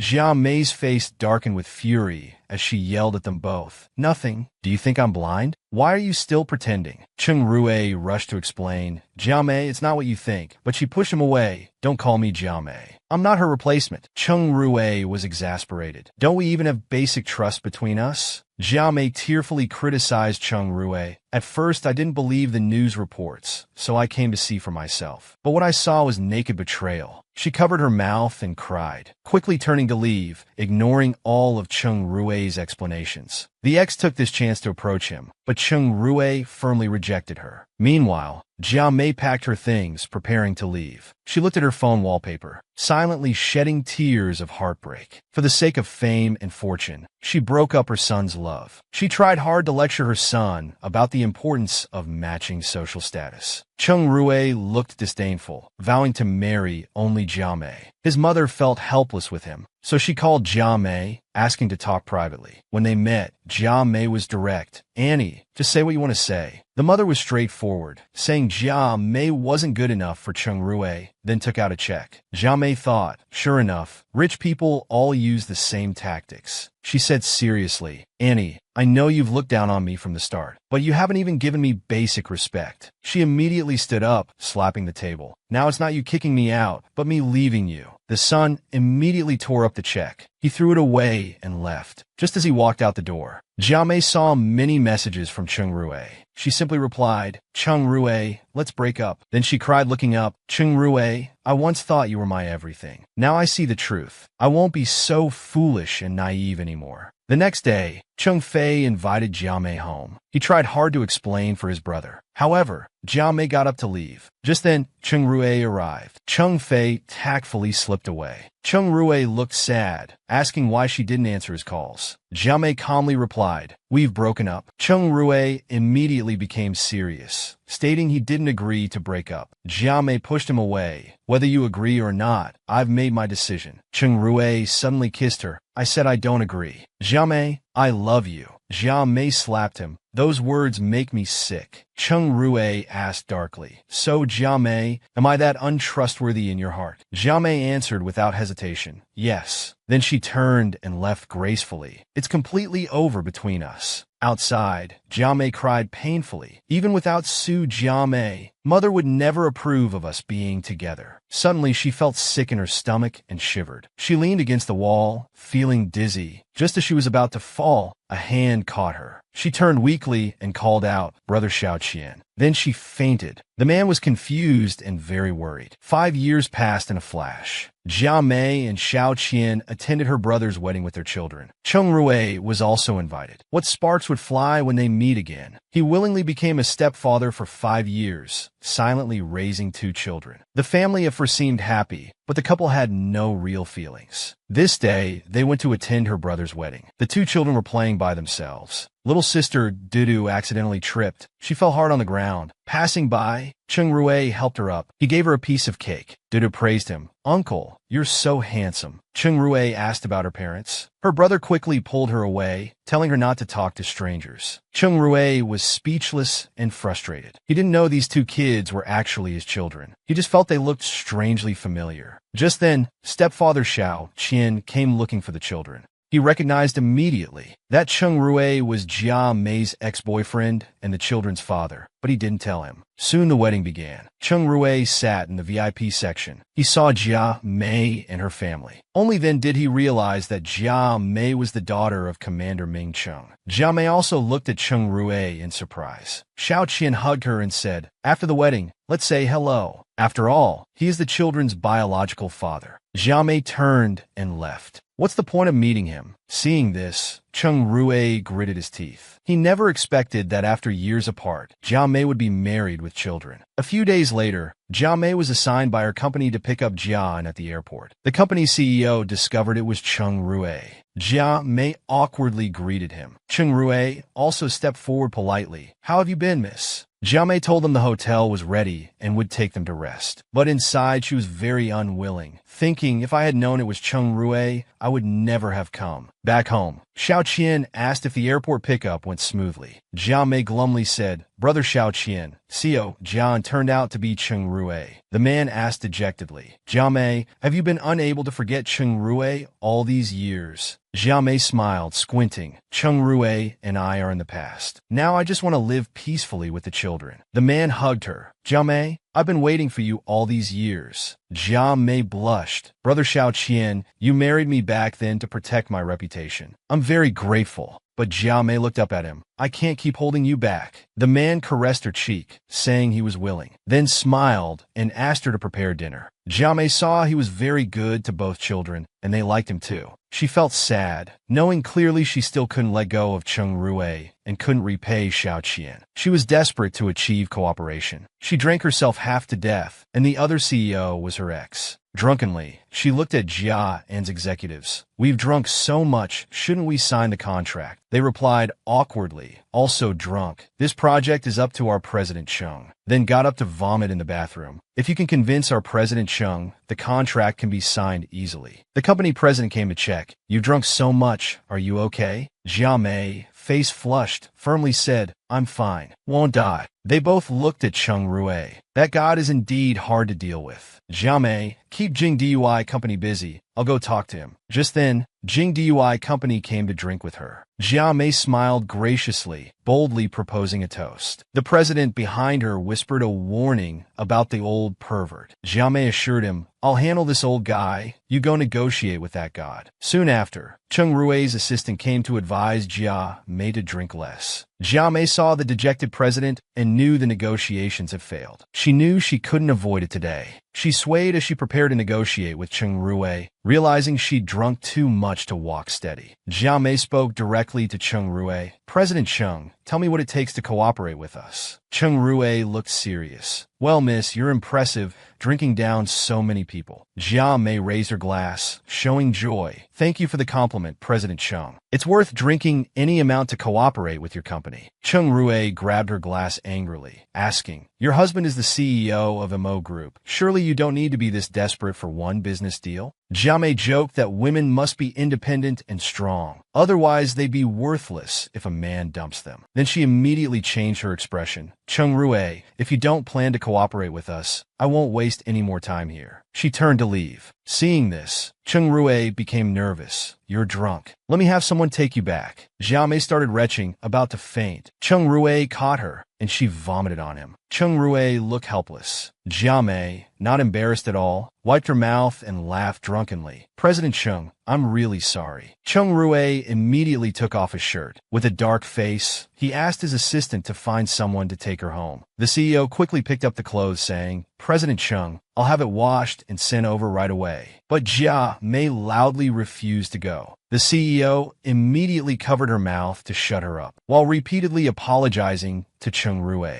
He cried out to Jia Mei, for the company's survival, can't you make some sacrifice? Jia Mei felt speechless but agreed. The next day, she took the clothes to return to Chung Rui, only to realize it was the one she bought for him 5 years ago. She knocked on his door. Chung Rui stood before her in his pajamas. Their eyes met. How would Jia Mei make him compromise? Bringing the 5-year-old clothes to her ex-boyfriend. She awkwardly apologized to Chung Rui, sorry for staining your clothes. Chung Rui took the clothes and advised her to drink less in the future. If there's nothing else, miss, please leave. He turned to go back to his room, leaving Jia Mei alone. Jia Mei quickly called out to stop him. Chung Rui turned confused. Yes, miss? Anything else? Jia Mei nervously clenched her fists, her mind filled with images of her boss begging her. She gathered courage and asked, President Chung, how have you considered the cooperation? Chung Rui looked serious. Miss, you should know the rules. The bidding meeting in 3 days will give the answer. He grabbed her wrist, touched her cheek, and said mischievously, unless the miss wants to make a special arrangement? Jia Mei immediately broke free, unable to look at him. President Chung misunderstands. I won't disturb your rest. She turned and left. Chung Rui watched her leave, feeling sad. I was just being presumptuous after all. His eyes welled with tears. Perhaps staying away was the best blessing for her. Just then he noticed blood stains on Jia Mei's pants. He suddenly pulled her back into the room. Jia Mei blushed, realizing her period had come early. She covered her face in embarrassment, wishing she could disappear into the ground. Chung Rui thoughtfully brought her a cup of brown sugar water. His sudden care surprised Jia Mei. Chung Rui awkwardly asked, Does your stomach still hurt? Jia Mei held the cup with both hands. Thank you. I'm better now. At that moment, sweet memories of their past flooded her mind. Thinking about now, Jia Mei sighed softly. Thank you, President Chung. I'll return the clothes soon. Chung Rui said it was nothing. He also gave her stomach medicine. Too much drinking hurts the stomach. Be careful in the future. Seeing it was raining outside, he asked Jia Mei to stay for the night. Jia Mei immediately refused. Chung Rui turned and said, Don't worry, I'll book another room. I'm not such a beast to take advantage of a married woman. Jia Mei awkwardly expressed her thanks. Shortly after, Jia Mei still left the hotel, thinking it wasn't appropriate. Just then, Xiao Qian came to pick her up. They talked briefly about what happened, then headed home. Upstairs, Chung Rui witnessed everything. The next day, the boss praised Jia Mei for doing well last night. President Chung had agreed to cooperate with them. In 3 days, they would go to the bidding meeting. She needed to accompany President Chung. Well then, Jia Mei was very happy. But thinking about meeting Chung Rui again, she had mixed feelings. Being dragged by the boss to drink with someone who turned out to be her ex, Chung Rui looked at the wine glass in his hand. He didn't want Jia Mei to drink anymore, so he drank it without hesitation, then grabbed her glass too, and downed it in one go.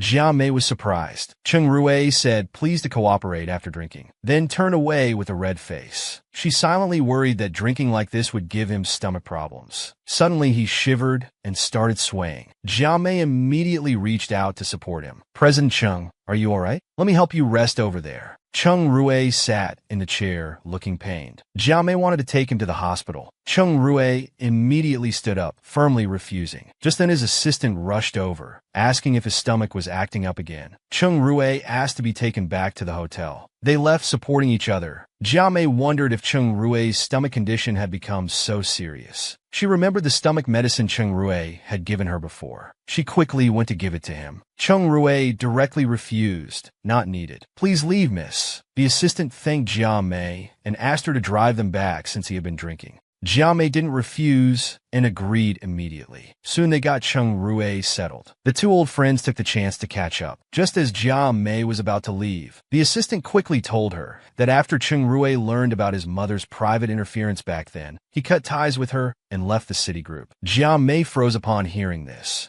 The assistant continued, touching her shoulder. After you left, President Chung became a different person. At first, he drank heavily every day. Later, he founded giant company, working day and night. That's when his stomach problems started. Jia Mei turned back. We can't always live in the past. What matters most is the future, right? Just then, the company called urgently requesting the assistant's return. The assistant quickly turned around. He begged Jia Mei to look after Chung Rui for one night, saying Assistant Ing Ing would come tomorrow. Jia Mei was surprised, but eventually agreed to help. Then she called Xiao Qian, telling him she wouldn't be coming home tonight. Suddenly, she heard a glass breaking. It came from Chung Rui's room. She rushed over to find Chung Rui weakly collapsed on the bed. She helped Chung Rui settle down and offered him a glass of water. Chung Rui turned away, saying, "I'm fine. Just leave." Jia Mei was speechless at him, still being so stubborn while clearly sick. As she cleaned up the glass shards, she said, "Don't misunderstand. I'm just helping out. I'll leave once your assistant arrives tomorrow." Suddenly, she accidentally cut her hand. Before she could react, Chung Rui quickly grabbed her hand. Such a grown person, still causing trouble. He took out a Band-Aid and bandaged Jia Mei's hand. He sarcastically muttered, "Who's the patient here?" Jia Mei laughed awkwardly. "You help me. I help you. We're even now." Chung Rui got off the bed. Looking at the scenery outside the window, he sighed. "Is that all it takes to be even?" Jia Mei lowered her head and replied, "Yes. It's been 5 years. Even the deepest wounds heal." Then she walked towards the door. "It's late. Get some rest. I'll leave when your assistant comes tomorrow." The next day, a young girl showed up. She smiled and introduced herself as Assistant Ing Ing. Then she ran in calling President Chung. She hugged Chung Rui's arm, saying, "I heard your stomach was acting up. I was so worried." Seeing this, Jia Mei thought, such an innocent young girl, what man wouldn't like her? Then she smiled and bid farewell to Chung Rui, planning to propose divorce on their wedding anniversary. The fake marriage of 5 years would end here. Jia Mei didn't want to hold back brother Xiao Qian anymore. Before she could speak, Xiao Qian stopped her. With beautiful music playing, he took out a large diamond ring he had prepared. Kneeling on one knee, he proposed to Jia Mei. She was both surprised and embarrassed. She helplessly closed her eyes. "Thank you, brother Xiao Qian." Xiao Qian was excited, thinking she had agreed. He reached to put on the ring, but Jia Mei quickly withdrew her hand. Looking at him tenderly, "I'm sorry, I can't accept. I actually wanted to ask for a divorce today." Walking out of the restaurant, Xiao Qian asked if it was because she couldn't let go of Chung Rui. Jia Mei closed her eyes and sighed. "No, it's not about him. I've always seen you as a brother." She turned to look at Xiao Qian. "You're so good. You deserve someone better to cherish you. I'm not the one you should wait for." He lowered his head regretfully. Indeed, forced love never works. Jia Mei apologized repeatedly, but he patted her head, looking at her tenderly. "Never say sorry to me. I respect your choice." Jia Mei blushed. "You just need to. Remember, I'm the one who wishes for your happiness the most in this world." Jia Mei was moved to tears. "Thank you, brother Xiao Qian." The next day, Jia Mei attended a party with her child. She happened to meet her brother and Chung Rui.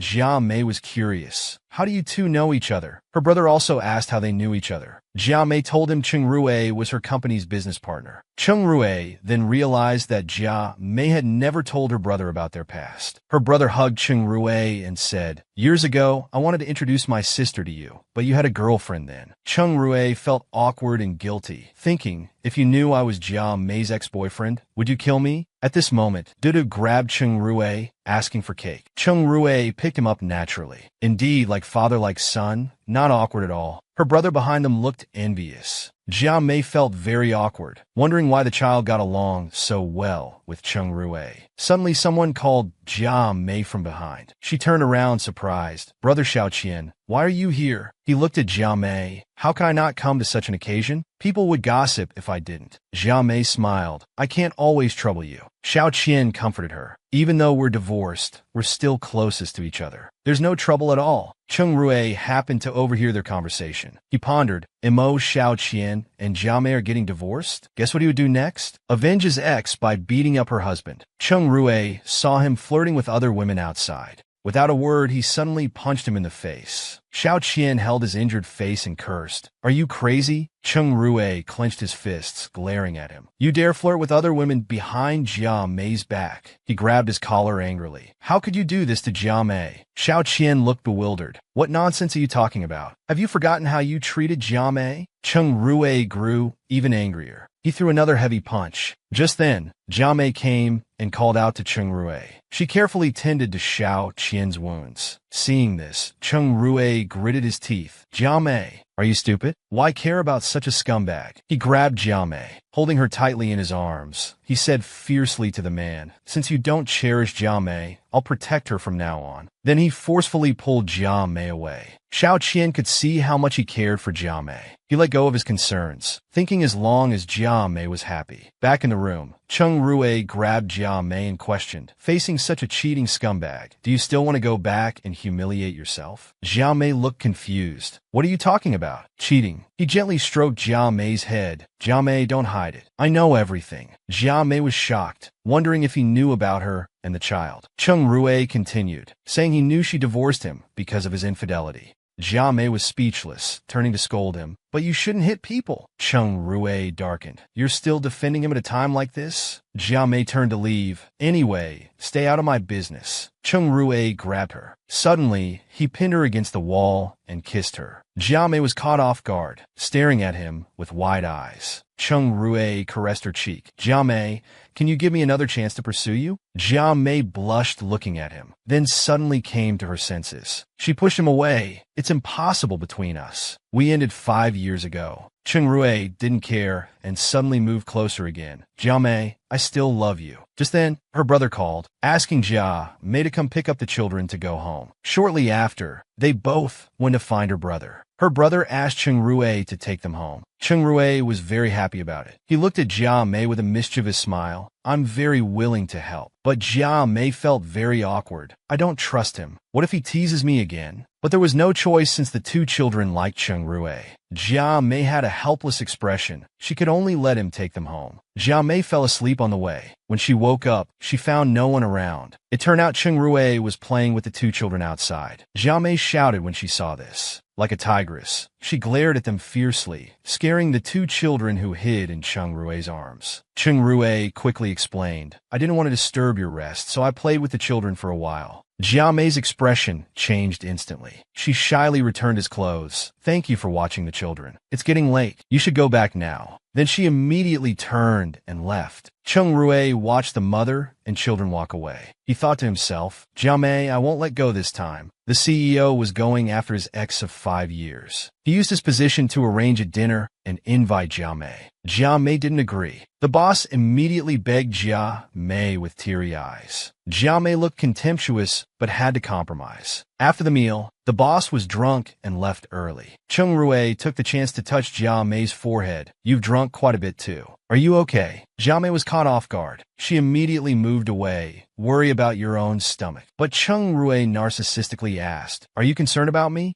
Jia Mei looked disdainful and turned to leave. Suddenly, Chung Rue grabbed her. He insisted on driving her home in his car, then quickly pushed her into his car. He also mocked her. You're not as obedient as Dudu. Soon Chung Rue drove her to her doorstep. Jia Mei thanked him and left without looking back. But Chung Rue shamelessly wanted to come up for a while. Jia Mei was speechless. It's too late. Mr. Chung, you should go home. Suddenly, she heard Chung Rue cry out in pain. Jia Mei quickly helped him up. Chung Rue immediately turned dramatic, saying weakly that his stomach hurt. Please help me up for some hot water. Jia Mei looked at him with contempt, hesitating. Chung Rue immediately knelt down, showing an expression of extreme pain. Jia Mei had no choice but to agree. She felt sorry for him and quickly prepared hot water. She even thoughtfully added some honey. However, when she brought it to him, she was shocked. He was completely fine, playing and laughing with the two children. She immediately became furious. Chung Rue, you liar. All of you stop right there. With hands on her hips, she scolded all three of them. Chung Rue stood still like a child, not daring to speak. A moment later, Chung Rue blushed and pleaded with Jia Mei. The children are having fun. Please don't be angry, okay? Jia Mei exploded again, angrily scolding Chung Rue if he came to wreck her home. Seeing this, the children quickly ran away. Mom, early to bed, early to rise makes a good child. Jia Mei glared, grinding her teeth. Since when did you two become so obedient? Chung Rue then joked with a smile. These two kids are so clever. I really like them. Ja, Mei bestimmt. Could this be their natural blood connection? How could they get along so well? Then she immediately questioned Chung Rue. Is this how you act when you have stomach problems? Chung Rue quickly showed a painful expression. Jia Mei, I really do have stomach pain. Jia Mei glared and shouted, "You're still acting." Cheng Rui suddenly grabbed her. Holding her in his arms, he said, "If I didn't pretend to be sick, how else would you let me come upstairs?" Jia Mei looked at him shyly. She clenched her fist and hit his chest. "Cheng Rui, you're such a jerk." Cheng Rui looked serious, holding her hand tight. "I am a jerk. I hurt you 5 years ago, but we've missed 5 years. This time I won't miss you again." He leaned in to forcefully kiss Jia Mei. Jia Mei was surprised. She immediately covered his mouth with her hand. "It's impossible between us. It's late. You should go." Cheng Rui looked at her with a mischievous smile. "I'll get back everything I deserve, bit by bit." Jia Mei was too shy to look at him directly. The once cold Cheng Rui, how did he become so thick-skinned now? Rekindling romance with an ex-boyfriend after 5 years apart. When they met again, Jia Mei was very awkward. Cheng Rui said nothing and directly pinned her against the wall. Jia Mei reluctantly pushed him away. However, Cheng Rui persisted. He forcefully kissed her to silence her. Their love was rekindled. The next morning, Cheng Rui created a chance encounter early. Coincidentally, Jia Mei bumped right into him. Seeing it was him, Jia Mei awkwardly apologized repeatedly. Cheng Rui pulled her into his arms. "Jia Mei, just one day apart and you're already throwing yourself at me?" He flirted in front of the employees, making his secretary behind them green with envy. Jia Mei immediately pushed him away. She awkwardly smiled and responded, "Mr. Chung, it's just a misunderstanding. Don't think too much." But Cheng Rui was narcissistic. "I thought this was just enthusiasm between old acquaintances." At this moment, the scheming secretary darkened her face. "Looks like I need to win over Cheng Rui quickly." The evil seed had already taken root in her heart. There happened to be a dinner party that night, and Jia Mei was present. Cheng Rui told his secretary to prepare according to Jia Mei's food preferences.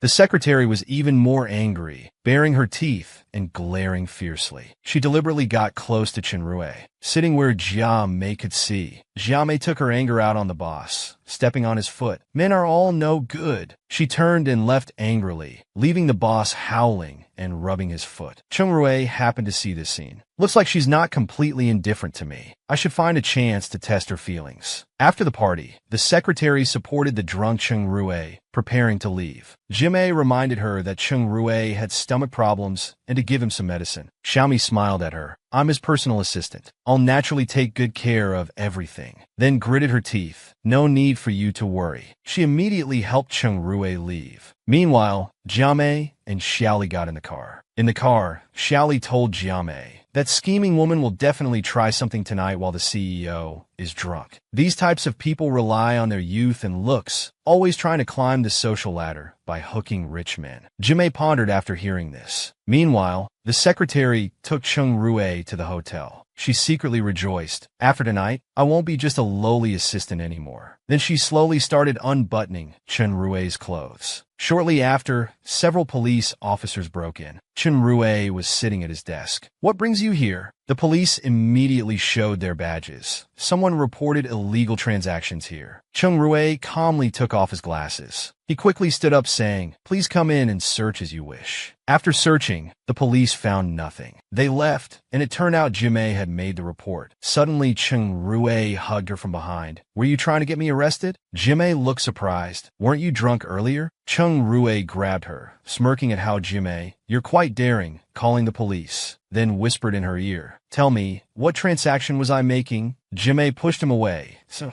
Cheng, don't misunderstand." She backed away, frightened. "I just couldn't watch an old man like you taking advantage of young girls." Cheng Rui grabbed her arms. "Jia Mei, if I hadn't pretended, how would I know you still care about me?" Jia Mei was stunned. "You did it on purpose? What about your assistant?" Cheng Rui caressed her face. "I fired her long ago. I'd never keep such a scheming woman around." Then he asked if she still cared about him. Jia Mei scoffed. "You're thinking too much." Without another word, Cheng Rui held her and kissed her. After 5 years, they were intimate again. The man was sleeping with his ex's daughter, and on the ex's sofa no less. When Jia Mei woke up, she found Dudu wasn't beside her. She hurriedly ran out of the bedroom searching. She woke up the sleeping Cheng Rui. Surprised, she asked, "Didn't you leave last night? Why are you still here?" Cheng Rui shamelessly replied, "I couldn't bear to leave you." Jia Mei was exasperated. "You're so thick-skinned. When are you leaving?" Cheng Rui stretched and went to shower. "I'll leave after taking the kid to kindergarten." Jia Mei scolded. Are you planning to stay here forever? Cheng Rui teased. Help me get my towel. Jia Mei angrily yelled. Get out. This is my house. Suddenly, Jia Mei received a call from Xiao Qian. Cheng Rui became interested. He quietly eavesdropped behind the door and learned he was coming to see Jia Mei tonight. Jia Mei happily agreed. Cheng Rui's face darkened as he gritted his teeth. That scumbag still has the nerve to come. In the evening, Jia Mei was preparing dinner. Hearing a sound, she quickly opened the door. It was Cheng Rui returning with the two children. She asked, puzzled, Why is it you? Cheng Rui smiled knowingly. What delicious food have you prepared for me? He suddenly hugged her and apologized. Jia Mei, don't be angry. I had free time today, so I picked up the children.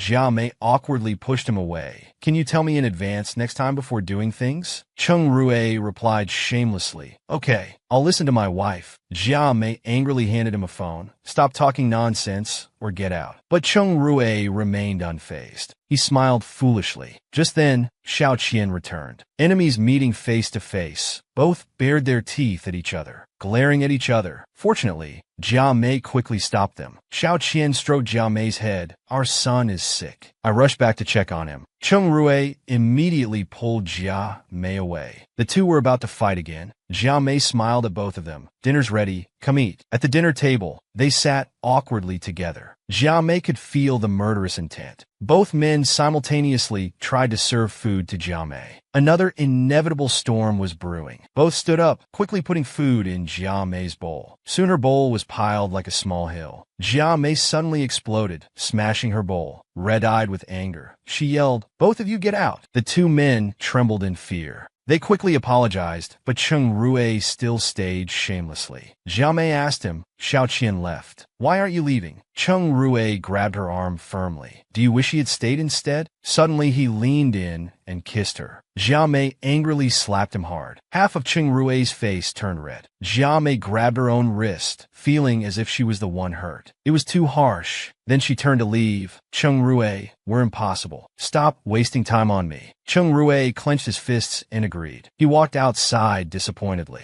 and happened to meet Xiao Qian. He immediately clenched his fists, ready to fight. At this moment, Xiao Qian revealed the truth. Those two children are yours. Cheng Rui was stunned. Is what you're saying true? The man forcefully grabbed his ex, trying to kiss her. He completely disregarded her feelings. He kissed her directly. Jia Mei didn't hesitate to give him a hard slap. Half of Cheng Rui's face turned red. He had a lifeless expression. Jia Mei awkwardly held her wrist. It was indeed too harsh. Her hand hurt from the slap. Who knew this slap would send him to the hospital? The next day, Jia Mei came to the company for cooperation. She found that Cheng Rui hadn't come. She felt sad suddenly. Maybe she hit too hard last night. He must be angry. Just then, an assistant stopped her, telling her that Mr. Cheng was hospitalized. Asked you to visit him. Jia Mei was confused. He was fine last night. How is he hospitalized today? The assistant explained. Mr. Cheng said it's because of your slap. His stomach condition flared up. You should go see him. Jia Mei reluctantly said, What logic is this? How can a slap cause stomach problems? The assistant scratched his head, looking confused. Jia Mei immediately turned away. This is clearly extortion. Why not give him a stomach hemorrhage while at it? The assistant reported back word for word. Cheng Rui clenched his fists. Jia Mei, I don't believe you can be so heartless. Back home,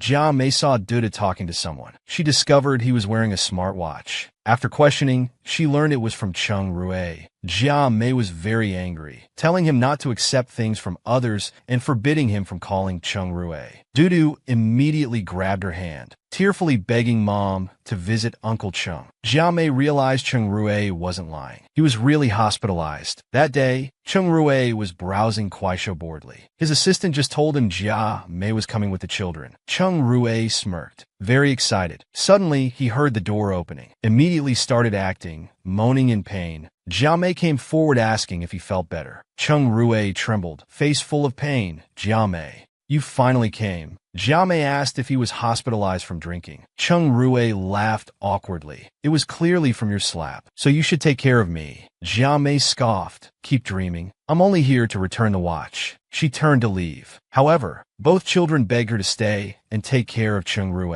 Jia Mei felt awkward, thinking these two were truly his children. Chung Rue sat up. At least Dudu and Zifei care about me. But Jia Mei left without looking back. That night, Jia Mei received a call from the hospital asking her to pay her husband's hospital fees. Jia Mei angrily sat up, yelling, "We have no relationship at all. Get his fees from whoever you want," then hung up the phone. The assistant also sent a video, begging her to help take care of Chung Rue. Jia Mei reluctantly agreed. The next day, she came to the hospital to see Chung Rue. Chung Rue turned his head, smiling at her. "Jia Mei, you came." Jia Mei looked at him. "If your assistant hadn't begged me, I wouldn't be here." But Chung Rue was happy. "No matter what, I'm really glad you came." A nurse complained quietly, "He's your husband after all. You're so stingy about medical fees." Jia Mei exploded in anger, making the nurse cry. "I'm not his wife at all." Chung Rue quickly hugged her. "My wife has a temper, but she's good to me. Hitting means love, scolding means care." Jia Mei slapped him twice, scolding him harshly. Chung Rue cried and apologized repeatedly, then bent over claiming stomach pain, looking completely lifeless. Jia Mei quickly went to him, calling his name anxiously. "Shunli Cheng Ra Greb Jia Mei," hugging her with a mischievous smile. Jia Mei was very surprised. "Chung Rue, you bastard. You tricked me again." Chung Rue didn't care, kissing her firmly without letting go. The man was just kissed by his ex, then immediately started gasping for breath and passed out. Jia Mei was speechless. "Passing out from just a kiss? Am I poisonous or something?" She kicked him. "Keep pretending. I'm leaving." Just then, several doctors came in. Finding the patient's condition abnormal, they immediately arranged emergency treatment. Jia Mei was shocked. Could something really be wrong with him? Watching the doctors perform emergency treatment. Isn't it just a minor stomach problem? How did it become so serious? The doctor told her such conditions can be minor or major and might even become cancerous. Jia Mei was stunned, finally realizing the severity. That evening, Jia Mei helped Chung Rue take a walk. A gentle breeze blew by. Chung Rue immediately held her in his arms. "The wind is strong. Your husband will hold you, so you won't catch cold." Jia Mei reluctantly said she wasn't his wife. They sat down on a bench. Jia Mei asked why he didn't hire a caregiver. "Why trouble me?" Chung Rue replied confidently, "Because I'm the children's father." Jia Mei jumped up immediately. "You must be mistaken. My child's surname is M.O." Then she turned and left. Behind her, Chung Rue called out, wanting dumplings. Jia Mei walked away without looking back. "Make them yourself. I'm not your nanny." Chung Rue remained calm. "You really won't believe until you see the coffin." The next day at the hospital, Duda quickly ran to ask if he was in pain. He pinched Duda's cheeks. "Not anymore. You care about Uncle Chung the most." Zifei also came forward with concern. Jia Mei watched the three getting along so well, surprised at their harmony. Then she took out the prepared dumplings. She picked one up to his mouth. Chung Rue acted coy. "Didn't you say you wouldn't make dumplings for me?" Jia Mei immediately scolded. "Even food can't shut your mouth." Then brought him a bowl of porridge, thoughtfully saying, "Eat more liquid food. It's good for your stomach." Seeing this, Chung Rue instantly became like a puppy, holding Jia Mei's hand. "Wife, you're so good to me." Jia Mei suddenly punched his head, warning him to stop being ambiguous. After feeding, both fell silent. Chung Rue asked if she stayed to care for him, because she thought his condition had worsened. Jia Mei was speechless. Chung Rue sighed helplessly. "I knew you came out of pity." Jia Mei turned away awkwardly. "It's not what you think." Suddenly, she threw a towel at his face. She scolded him harshly. "It's because you're so persistent, telling everyone I'm your wife." Chung Rue was too scared to make a sound, looking disappointed. "I thought you'd say it's because I'm the children's father." Just as the man was about to confess to his loved one, unfortunately, Qingbai arrived. Jia Mei turned and asked, "Why are you here?" The two left Chung Rue hanging on the side. Chung Rue grimaced, looking displeased. "You kid, coming to ruin my moment again." Jia Mei grabbed his arm with concern. Seeing this, Chung Rue quickly pulled her. He pulled Jia Mei back to his side. "Look at his rosy complexion. He's definitely fine." He held Jia Mei and gazed at her lovingly. "You should be more concerned about me." Jia Mei punched him twice. "You're so troublesome." Chung Rue cried with a bump on his head. "How do you change faces faster than turning pages?" Xiao Qian laughed heartily on the side. Chen Rui couldn't stand his smugness and immediately started cursing at him. Jia Mei slapped him twice again. Then she went to ask about brother Xiao Qian's condition. Xiao Qian told her it wasn't serious. Cheng Rui sat on the ground crying like a child. Can't you consider my feelings? Jia Mei directly turned and left with Xiao Qian. I'll give you a massage at home. You must be tired from work. Cheng Rui felt even worse hearing this. He imagined their sweet moments together. With a lifeless expression, he thought he was definitely done for. After a while, Jia Mei brought him red bean porridge. Still angry, Cheng Rui put on airs. So you remember I'm sick? Why aren't you giving your brother Qian a massage? Jia Mei looked at him angrily. I'm voluntarily taking care of you, and you dare mock me? The fox doesn't want to see you getting too close to other men. Jia Mei was speechless. Then she smiled slightly. How old is this man? Still getting jealous. Then she turned her back to him. I can't fulfill that request of yours. Nothing I can do then. She didn't forget to mock him. Thanks for reminding me. I should go take care of brother Qian. Cheng Rui looked confused. What about me? I need care too. Jia Mei waved her arm, carelessly saying, I don't want to serve you anymore. Cheng Rui looked helpless. I brought this upon myself. What should I do now that I've angered Jia Mei? Just then, Xiao Qian came to find the two rival patients sitting down to mock each other. Cheng Rui sneered. Are you here to show off how Jia Mei takes care of you? Xiao Qian was speechless. You're really childish. No wonder you haven't won her back after so long. Jia Mei immediately got up to leave. Since Jia Mei isn't here, I won't waste words with you. Cheng Rui quickly asked, Didn't Jia Mei go to find you? Xiao Qian was also confused. I haven't seen her either. Cheng Rui immediately fantasized. Jia Mei, you're just saying one thing, but meaning another. Just then, Duda came back looking for his father, but found he had left. So Duda quickly asked Uncle Cheng, did Dad and Mom have a fight? Although they didn't sleep in the same room before, Dad would come home every day. Now he doesn't even come home. Cheng Rui finally realized that they were in a fake marriage. Jia Mei had been pretending all along. His ex-girlfriend of 5 years was pregnant with his child. Learning the truth, the male lead was very happy. So her marriage with Xiao Qian was fake. He immediately invited them to have dinner together. Jia Mei thought he didn't know the truth yet and quickly refused. I need to go back to take care of brother Qian. Suddenly, Cheng Rui grabbed her, held her, and gazed at her lovingly. Just take care of me today. Jia Mei looked surprised. You just got better, and you're already being improper. Cheng Rui stroked her head, smiling mischievously. Who told you to be so attractive? He moved his mouth closer to Jia Mei, who shyly closed her eyes. But Cheng Rui was just teasing her. He didn't actually kiss her. Jia Mei angrily pushed him away, scolding, What's the point of pestering me like this? Cheng Rui looked embarrassed. I love you.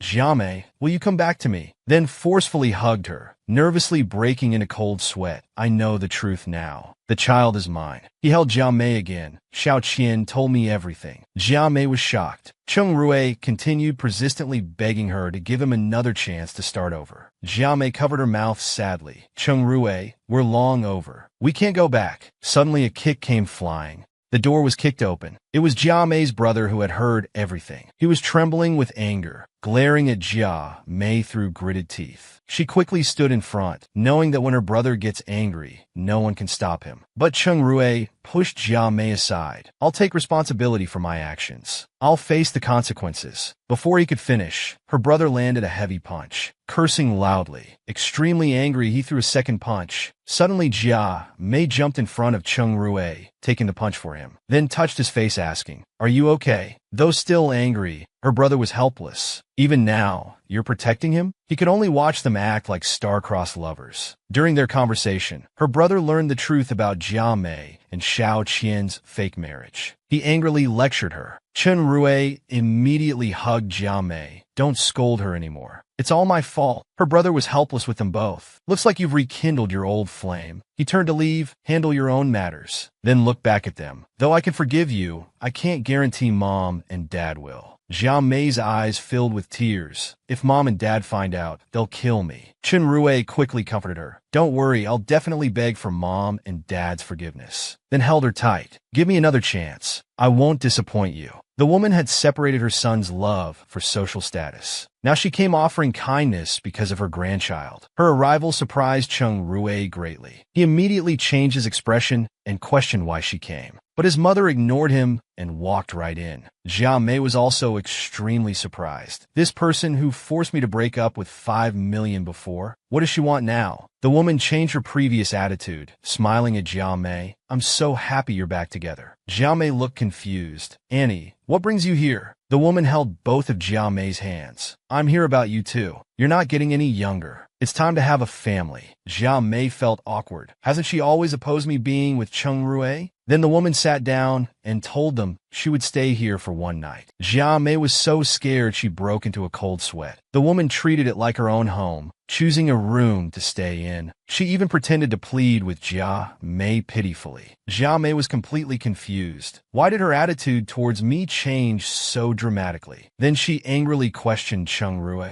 You didn't tell her about the child, did you? Cheng Rue frantically denied it. At that moment, the woman inside discovered photos of the children, smiling with satisfaction. Cheng Rue came in just then. You really came for the children, he said angrily. This time, I won't let you hurt Jia Mei again. Early the next morning, Jia Mei had just woken up. Walking out of the bedroom, she was surprised to find Cheng Rue's mother was making breakfast. Looking at the sumptuous breakfast, Jia Mei was curious. She actually knows how to make breakfast. The children also came running, attracted by the smell. She was overjoyed seeing the children, moved to tears. Are these my grandchildren? In the evening, the woman held Jia Mei's hand, asking what she wanted to eat. That's when they discovered Jia Mei had a cold. She immediately pulled Cheng Rue's ear. Did you not take good care of Jia Mei? Cheng Rue quickly helped Jia Mei back to the room to rest. Mom was still instructing Cheng Rue. Silly son, you should carry Jia Mei to the room. Cheng Rue picked up Jia Mei. He said flirtatiously, looks like my mom approves of us being together. Jia Mei replied embarrassedly, I haven't agreed. What are you so happy about?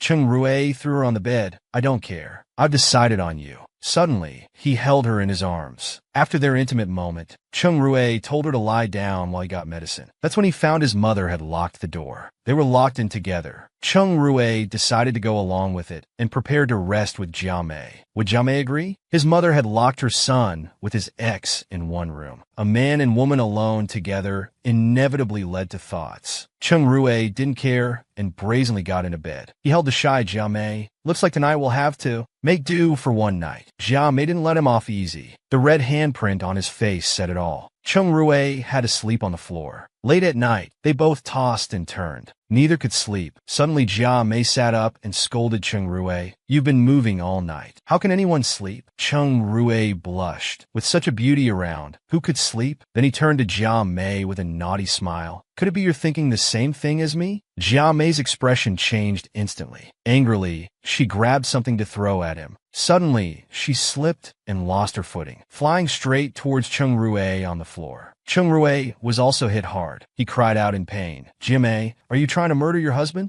Jia Mei quickly checked if Cheng Rue was hurt. Cheng Rue pouted, whispering, with your weight falling on me, I'm lucky to be alive. Jia Mei became embarrassed. Are you calling me fat? Cheng Rue suddenly embraced her and kissed her deeply. Then he pushed Jia Mei down. They became intimate again. The next morning at dawn, both were still drowsy. Just as they were about to wake up, Cheng Rue smiled and hugged Jia Mei, wanting her to sleep a bit longer. Suddenly, the door clicked open. Mom tried to stay calm, but was shocked seeing them together. Jia Mei, Cheng Rue, what's this? They both looked at her awkwardly. Mom immediately scolded Cheng Rue. You rascal. Jia Mei is sick, yet you're still bothering her. Cheng Rue adjusted his clothes and asked why she locked the door last night. Mom pretended to be confused, saying she forgot, leaving them both speechless. Then Mom took Jia Mei's hand. Since things have come to this, you should get married soon. Cheng Rue was overjoyed and agreed repeatedly, while Jia Mei looked reluctant. Cheng Rue held Jia Mei close and said tenderly, Jia Mei, let me take care of you and the child from now on. He picked her up again, threw her onto the bed. From now on, you're mine. No one can take you away. They gazed at each other. Cheng Rue, you're still as domineering as 5 years ago. Then they kissed again. Would Cheng Rue's pursuit of love be this smooth? 521 ido. I love you today. It was a day when countless couples became official. The male lead also proposed to Jia Mei. He knelt on one knee, holding a diamond ring. Jia Mei was instantly moved to tears, covering her mouth speechless. Friends behind them congratulated and cheered for Cheng Rue.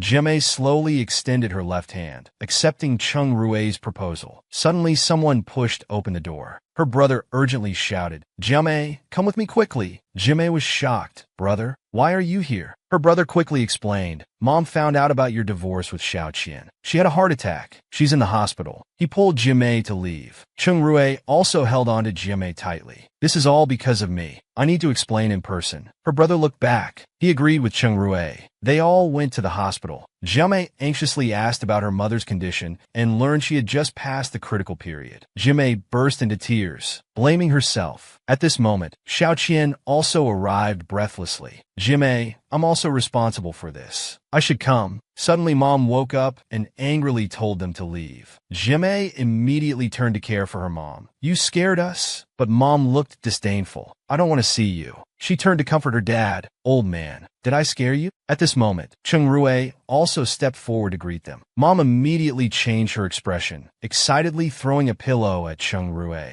"So you're the one who ruined Jimei's marriage." Jimei quickly stepped forward to explain awkwardly, but Mom wouldn't listen. She glared and cursed. Seeing this, Cheng Rue hurriedly embraced his aunt. "It's all my fault. I've wronged Jimei and the child." Mom looked confused. "What do you mean by that?" Jimei and Xiao Qian immediately became anxious. "We actually had a fake marriage. The child is Cheng Rue's." Parents were instantly shocked. Dumbfounded, they angrily pointed at the three. Then she fainted from anger. After a while, Mom woke up. Jimei quickly went forward crying to comfort her. Beside her, Cheng Rue, red-faced, strongly defended Jimei. Mom picked up a water cup with one hand, mercilessly splashed it in Cheng Rue's face. She cursed at him. "You betrayed my daughter, hurt her. I won't approve of you two being together." She then smashed the cup. Jimei immediately turned to check if Cheng Rue was okay. Cheng Rue hugged Jimei and stated, "Annie, I know nothing I say will earn your forgiveness now, but I truly love Jimei."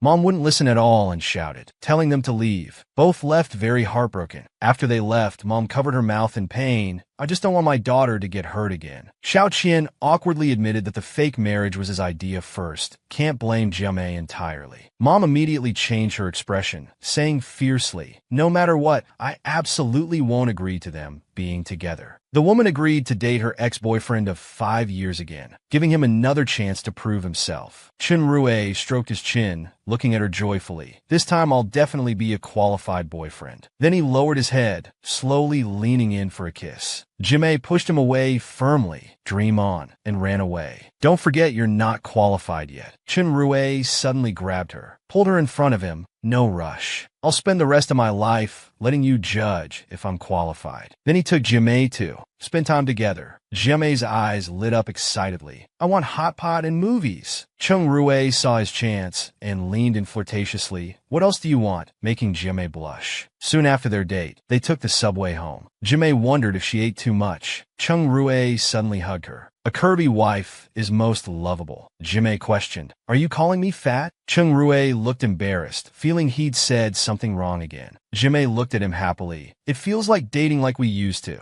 At this moment, Cheng Rue suddenly saw a hand reaching into Jimei's bag. He grabbed it without hesitation. The thief was caught firmly and howled in pain. Jimei covered her mouth in shock that there was a thief. The thief broke free and quickly reached into his jacket, then pulled out a pencil knife, threatening them viciously. Cheng Rue remained calm, hugging Jimei. "Don't worry, I'm here," completely ignoring the thief. "You still have time to show affection?" Then Cheng Rue turned with an angry glare. He quickly subdued the thief, making him cry out in pain, then gave him a powerful kick to send him off, making the thief fall flat on his face. The onlookers cheered. Cheng Rue calmly adjusted his sleeves. Jimei watched him like a fangirl. Cheng Rue still looks as cool as before when fighting. Soon the police came and arrested the thief. A blonde girl looked at Cheng Rue with hard eyes. "Handsome, you were so cool just now. Can I have your number?" Cheng Rue immediately hugged Jimei and replied, "You'll have to ask my girlfriend if she agrees." Then lowered his head to ask Jimei, "Wasn't I very manly just now?" Jimei recalled with some fear. Cheng Rue had risked himself for her without any concern for his own safety. She wondered if he was worthy of spending her life with. It was already dawn. How Jimei rubbed her sleepy eyes. She had spent the whole day dating Chung Rue yesterday. They played until very late, so she let Chung Rue sleep on the couch. Maybe too tired, she overslept this morning. She needed to wake Chung Rue up as she had work later. Opening her blurry eyes, she saw no one on the couch. She wondered if he couldn't sleep well and left in the middle of the night. Anger rose in her heart. Men are really pigs. They don't even have this much patience. But the next moment,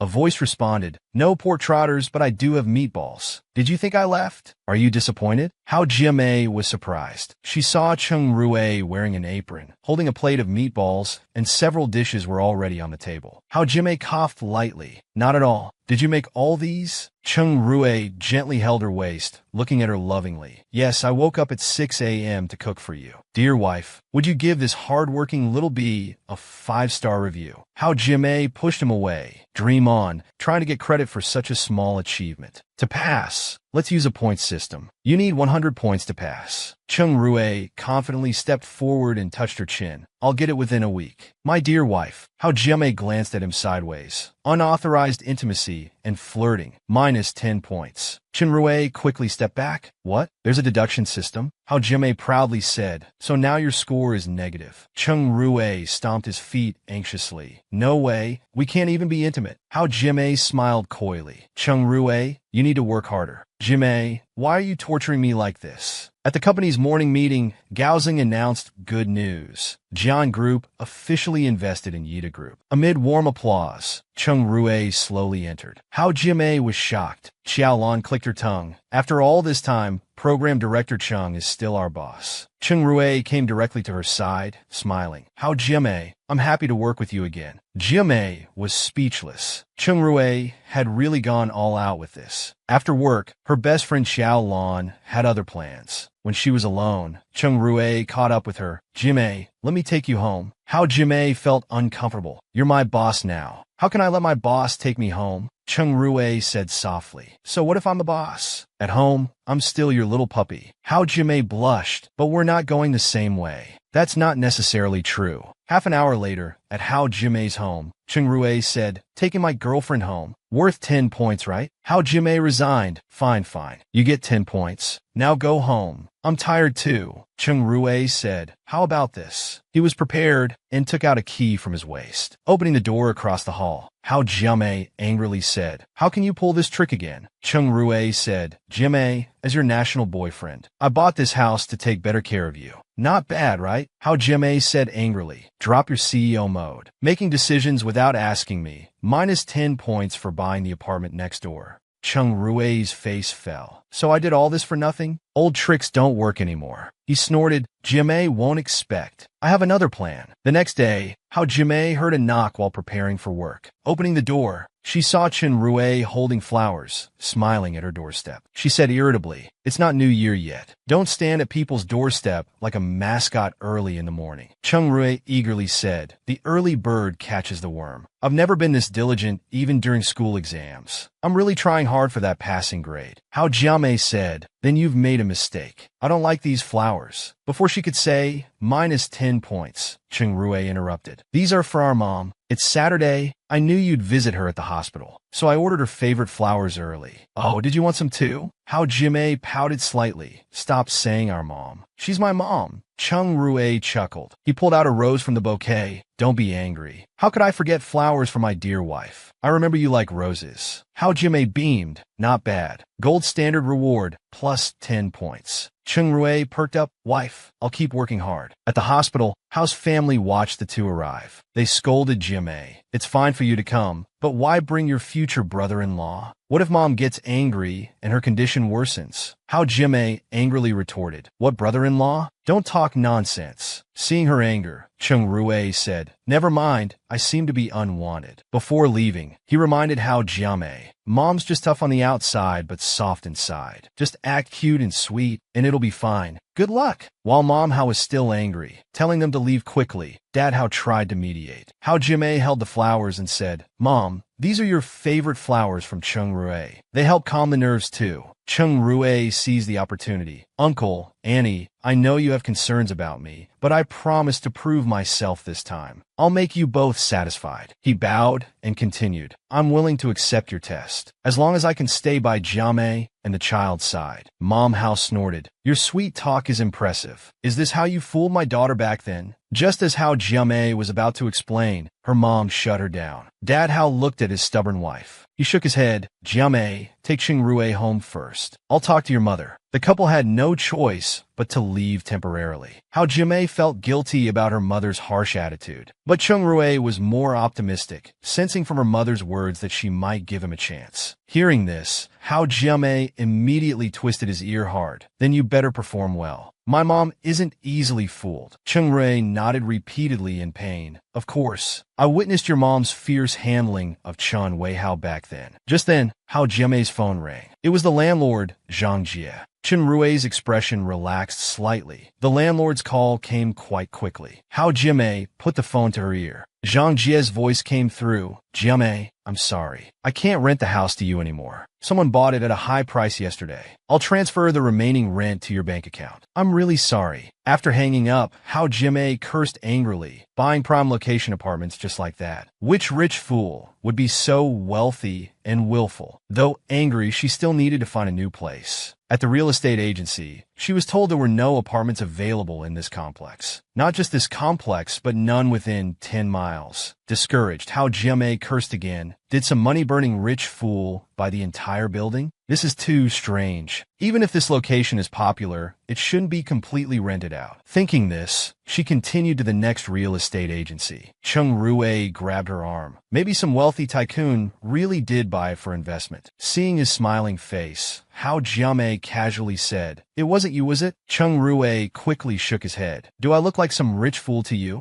Hao Jiamei thought. True. Businessmen don't work without profit. You don't look like that kind of money-wasting idiot. Hearing the word idiot, Cheng Rui panicked, thinking, if Jiamei finds out I did this, she'll deduct all my points. After thinking for a moment, he clenched his fist. For the sake of being with Jiamei and their child, he decided to take another gamble. It was already midnight. Hao Jiamei was still searching for houses online. Cheng Rui brought her a glass of milk. It's so late. Stop searching and get some sleep. I can't. The landlord already returned the remaining rent to my account this afternoon. I have to move out in 3 days. I must find a place immediately. There are suitable places, but they're either too far from the child's school or unfurnished. I guess I'll have to stay in a hotel temporarily. Chen Rui saw his chance and eagerly said, You don't need to stay in a hotel. You can move in across from me. As soon as he finished speaking, Hao Jiamei spat milk all over his face. Even if you're unhappy, you didn't have to spray me. Hao Jiamei quickly apologized. I didn't expect you to say that, so I couldn't help it. She grabbed a towel to help clean him up. Let's not joke about living together. Cheng Rui caught her hand. What's wrong with living together? We've lived together before. Hao Jiamei pushed his hand away. The past is the past. Now is now. Cheng Rui, I have no plans to live with you.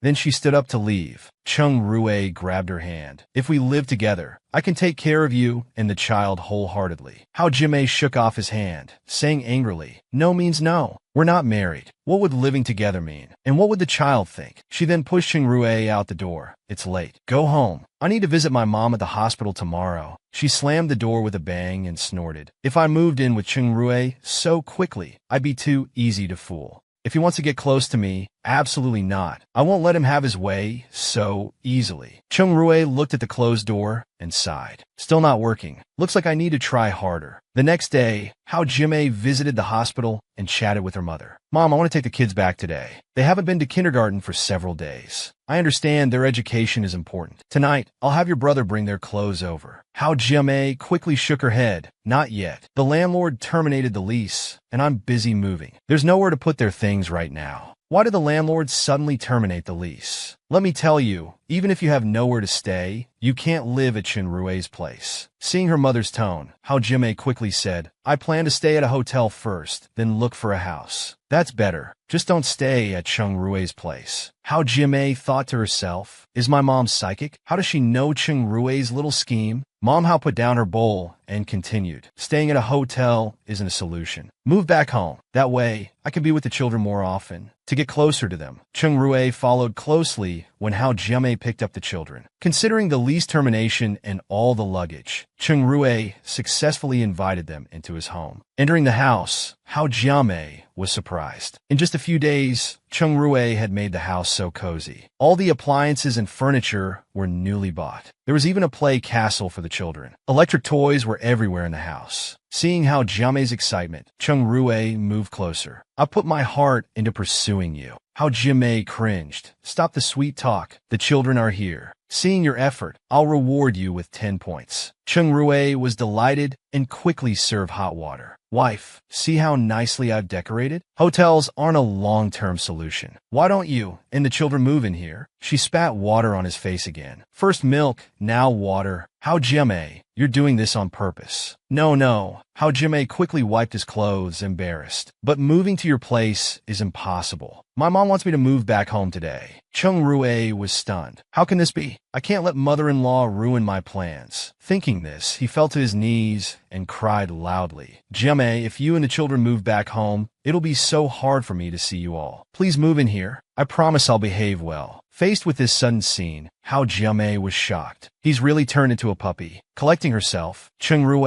I don't want to upset my mom. Let's talk about this tomorrow. It's late. I should take the children back. Before Chung Rue could protest, the children objected. The two little ones each hugged one of his legs and whined, Mommy, Uncle Ching's place is big and nice. I want to stay here. I want to stay at Uncle Ching's too. I want my magic castle. Chung Rue seized the moment. Jiamei, even if you won't think about yourself, think about the children. Even if you decide to move back home later, the distance to school will be a problem. Hao Jiamei felt a headache coming on. Looking at the three pitiful faces before her, she thought for a long while before finally relenting. Fine, but it's only temporary. We'll move out once I find a place. As soon as she finished speaking, cheers filled the entire house. After putting the children to bed, Hao Jiamei felt worried. If Mom finds out I'm living with you, she'll come here to kill us. Chung Rue gestured for her not to worry, saying he'd handle it. This was the only option for now. She said she was going to bed, but when she opened the guest room door, she was speechless. The room was completely empty. Not even a chair, let alone a bed. Chung Rue, is this the room you prepared for me? It's nothing like Dudu and Zifei's rooms. Chung Rue quickly explained with a smile. We just ran out of time. My room is nicely decorated, though. Stay in my bedroom. Dear wife, please. When Hao Jiamei walked into the room, she was stunned by the extravagance. Star-shaped candles were still burning on the floor. Rose petals covered the bed, creating a dreamy and intoxicating atmosphere in the soft lighting. Seeing his delighted expression, Chung Rue approached and took her arm. Since you like it, we can spend a wonderful night together now. As soon as he finished speaking, Hao Jiamei grabbed his ear. Chung Rue, you planned this all along, didn't you? Deliberately decorating only one bedroom, so I'd have to stay with you. Using the children's preferences to achieve your goal of living together, right? Chung Rue quickly begged for mercy. No, be gentle. He thought to himself, are women all this smart now? I thought my plan was perfect. Feeling better, Hao Jiamei let go. Suddenly remembering something. I bet that rich fool who bought this building was you. Chung Rue panicked, nervously saying, Dear, how could that fool be me? I'm so handsome and clever. It really wasn't me, just a coincidence. Hao Jiamei didn't want to argue further and threw him a pillow, telling him to sleep on the couch. Chung Rue's heart sank. The couch again? My dear, how can you be so cruel? He was met with a fierce glare and quickly shut his mouth. Then he was locked outside. He sighed deeply, thinking a cooked duck couldn't fly away. At least he'd managed to get his wife and children to move in. It was still effective. The next day, Chung Rue arrived at the school pickup point on time. Hao Jiamei said, You're so busy, you don't need to make a special trip. Chung Rue said it was no problem, adding that it was too hard for her to handle two children alone. Back home, they both busied themselves cooking. Chung Rue felt deeply grateful for these moments of family unity. While they were happily busy, the doorbell suddenly rang. Chung Rue wondered who could be visiting so late. When he opened the door, he froze completely. It was his mother-in-law. He was at a loss for words. Mother Hao pushed past him. Seems I'm not very welcome. Dudu Zifei, Grandma's here to see you. Chung Rue's legs went weak, and he wanted to cry. Just when he thought he had a happy family reunion, this unexpected visitor showed up. Hao Jiamei, who was cooking, rushed out. Why did you suddenly come? Weren't you still in the hospital? Mother Hao fondly stroked the two children and said irritably, I was discharged this morning. Is this your new house? And Chung Rue, is the landlord. Hao Jiamei quickly explained. Mom, Chung Rue is just being kind. Mother Hao snorted coldly. You're just too naive and gullible. Not only did you lose everything, but you've also dragged my two precious grandchildren into this. Chung Rue brought over a glass of water, smiling broadly. Annie, why did you come so late? If I'd known you were coming, I would have picked you up myself. Mother Hao closed her eyes and said slowly, I thought Jiamei could move back home, so I could look after the children. Seeing her so content living here, I had no choice but to move in with you all to take care of the children. Both of them gaped at her words. Seeing their exaggerated expressions, she said angrily, What? I'm kindly offering to help with the children. Am I not welcome? They both nodded quickly like pecking chickens. Yes, very welcome. Mother Hao snorted and stood up to leave. Chung Rue's headache grew worse. This was harder than the journey to the west. Hao Jiamei shrugged. I told you my mom isn't simple. The 81 trials are just beginning. Let's see if you have the determination. The next day, Hao Jiamei got everything ready and told the children, Don't be naughty, Grandma just got out of the hospital and needs rest, then left for work, leaving behind a dumbfounded Chung Rue.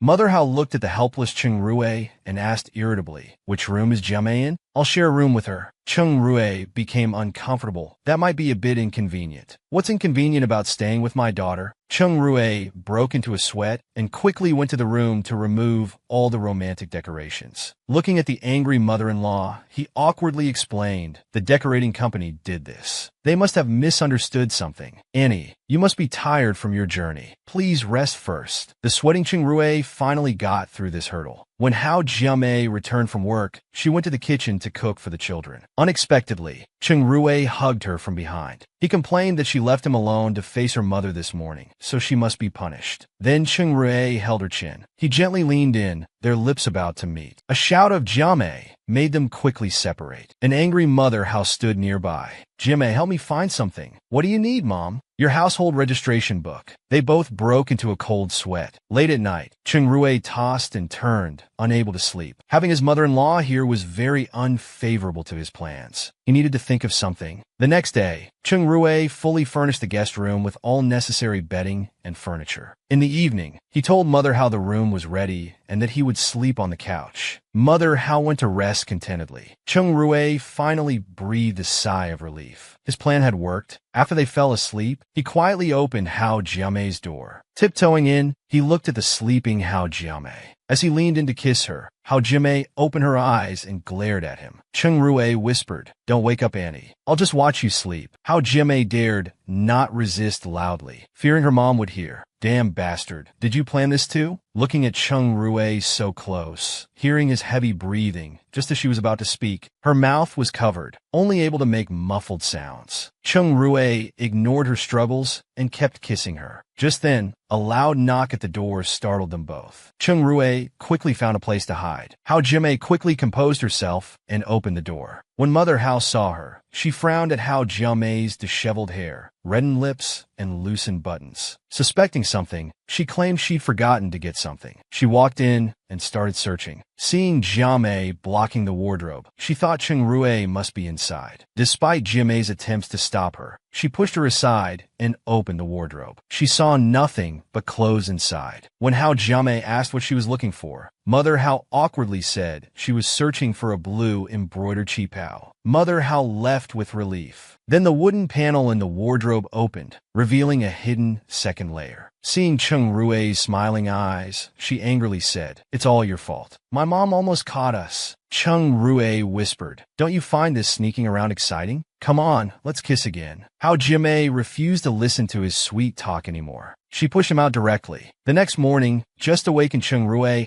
heard the mother and daughter talking in the kitchen. Mom, we really haven't gotten back together. Good. Don't eat old grass. If I find out anything between you two, you must come home with me immediately. Hao Jiamei nodded quickly. Chung Rue walked in. He whispered, You're giving up on me so easily? Mom's health isn't good. I I can't make her angry. Then what about later? That's up to your abilities. How Jimei winked at him. After dinner, Mother House saw them whispering together and became angry. But entering the living room, she realized they were discussing work. She turned and left. The economy is recovering, and commodity prices are rising cyclically. That's good news for Yida. Does CEO Chung plan to further cooperate with us? Seeing Mother Hao leave, Chung Rue moved closer. Of course, but I'd rather have a deeper exchange with you. Unexpectedly, as soon as he finished speaking, Hao Jiamei kissed him on the cheek. Chung Rue was overjoyed. Just as he was about to speak, they heard Mother Hao's voice again. Jimei, let's take the children downstairs for a walk. Hao Jiamei said helplessly. Looks like our exchange ends here. They went downstairs, with the two of them trailing behind. When Mother Hao wasn't looking, Chung Rue pulled Hao Jiamei into a corner complaining, even dating in high school wasn't this hard. Hao Jiamei's eyes widened. Dating? With whom? Tell me the truth. No, not me. I just saw how hard it was for other students. Seeing Hao Jiamei's suspicious look, he held her chin and continued, really, darling, I think we should continue discussing business. Hao Jiamei asked if he wanted a deep or shallow analysis. Chung Rue bit her lips. I want both. During the walk, Mother Hao noticed they weren't following.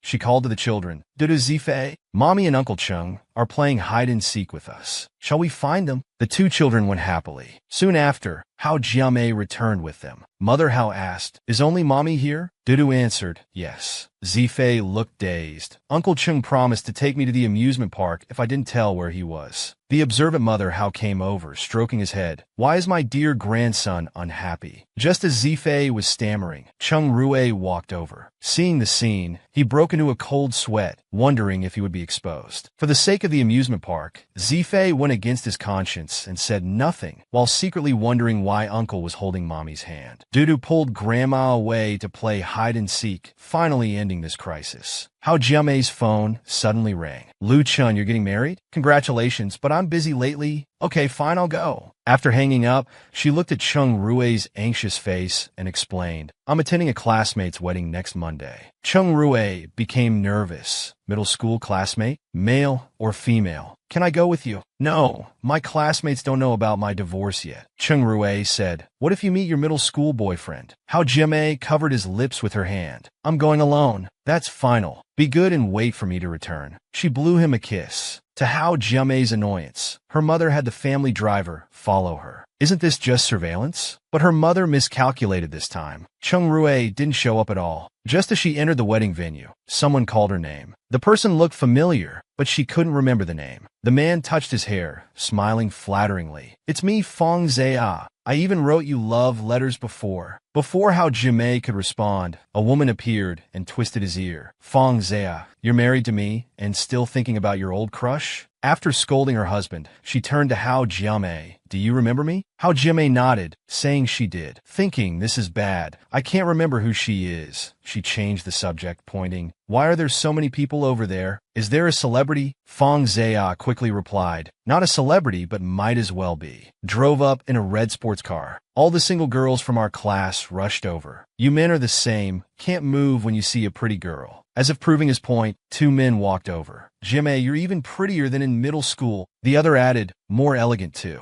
Are you single? Hao Jiamei smiled awkwardly, not knowing how to answer. Then a voice startled her. I am Chen Krui. Remember me? Hao Jiamei turned around embarrassed. Sorry. Who are you? Chung Rue thought. Damn, she doesn't even recognize her old classmate. Fong Zia also said surprisingly, I don't remember having someone like this in our class. Chung Rue quickly smiled. Zia, do you still play basketball? Then looking at the other guy. Remember? I used to copy your homework. The guy scratched his head. Right, all the boys in class copied from me. Though he said this, the name still felt unfamiliar. Meanwhile, Chung Rue was secretly delighted that Selena's information was so accurate. Suddenly, Fong Zia's wife reminded them, remember our class heartthrob? Hao Jiamei quickly nodded. I remember now. The sports representative who won the math Olympiad. Seeing Chung Rue's smug smile, she thought, you're acting quite convincingly. Let's see how I expose you. With that in mind, she pulled out a photo album from her bag. This is our middle school graduation photo. Everyone's changed so much. Everyone gathered around. A girl excitedly shouted, That's me. We were so young then. How Jiamei smirked at Cheng Rui. Why aren't you in here? The names are listed on the back. You can't just point to anyone randomly. Cheng Rui's palms instantly became sweaty. From afar, Jinling was coldly observing them. How Jiamei was the person she hated most. Seeing many classmates flattering her made her feel uncomfortable. It was all because of her family's wealth. Just now, when she went to greet her, she clearly didn't remember her. Yet she pretended to know her. And what annoyed her most was learning from classmates that she had married a rich and handsome husband and had twins. This really made her jealous. And just now, a guy named Cheng Rui came to greet her. Classmates might not know who Cheng Rui was, but she knew very well. He was the CEO of Yongsheng, Jiangqing's most eligible bachelor. She hadn't expected her spring to come so quickly. Just as she was about to introduce herself, Cheng Rui walked right past her. He went straight to Hao Jiamei's side, making her stamp her feet in anger. Hao Jiamei is already married. It's useless to look at her. Look at me instead. Now Cheng Rui, facing Hao Jiamei's aggressive attitude, disdainfully sighed. Near graduation, I was seriously ill. I missed the chance to take photos with classmates. It's one of my life's biggest regrets. Hao Jiamei rolled her eyes. Who would believe such nonsense? Just then, Feng Zia said, "In that case, let's take a makeup photo with classmate Cheng Rui." Other classmates agreed. Cheng Rui called a waiter to help take photos. Just like that, Cheng Rui became a new member of their class. The only two people who knew the truth were left speechless by this scene. Hao Jiamei looked at Cheng Rui beside her and whispered, "Keep a low profile. My mom sent a driver to watch me." Cheng Rui nodded in understanding. Their moment of holding hands was caught by Jinling, who sneered, "Hao Jiamei, you're indeed not perfect." Hao Jiamei was chatting with some female classmates. Cheng Rui was surrounded by some male classmates. The girl opposite Hao Jiamei suddenly said happily, "Cheng Rui keeps looking in our direction." Jinling teased, "Why are you blushing?" "He's looking at Jiamei." "Then I still have hope. Jiamei is already taken. So, what if she's taken? She can get divorced or even have an affair." Hearing their conversation, Hao Jiamei couldn't take it anymore. "Jinling, what nonsense are you talking about?" "Oh my, sorry. I swear, Jiamei isn't that kind of person." Then she held Hao Jiamei's shoulders, as if discovering something new. "Jiamei, I know your secret. You're having an affair with Cheng Rui, aren't you?" Hao Jiamei became furious. "It's not what you think. Stop talking nonsense." Jinling laughed heartily. "If it's not true, then you won't object to me pursuing Cheng Rui. Well then, wish me luck." Watching Jinling eagerly heading towards Cheng Rui, she secretly mocked, "As if you could win him over." Jinling approached Cheng Rui from behind with a glass of red wine. Using the wine as an excuse, she deliberately bumped into him, spilling wine all over him. She quickly took out her handkerchief, gazing at him lovingly while wiping methodically. From afar, Hao Jiamei couldn't bear to watch. This trick is so old, it's making everyone uncomfortable. Just then, her phone buzzed with a message from Lu Chen. "Jiamei, come to the backyard." Hao Jiamei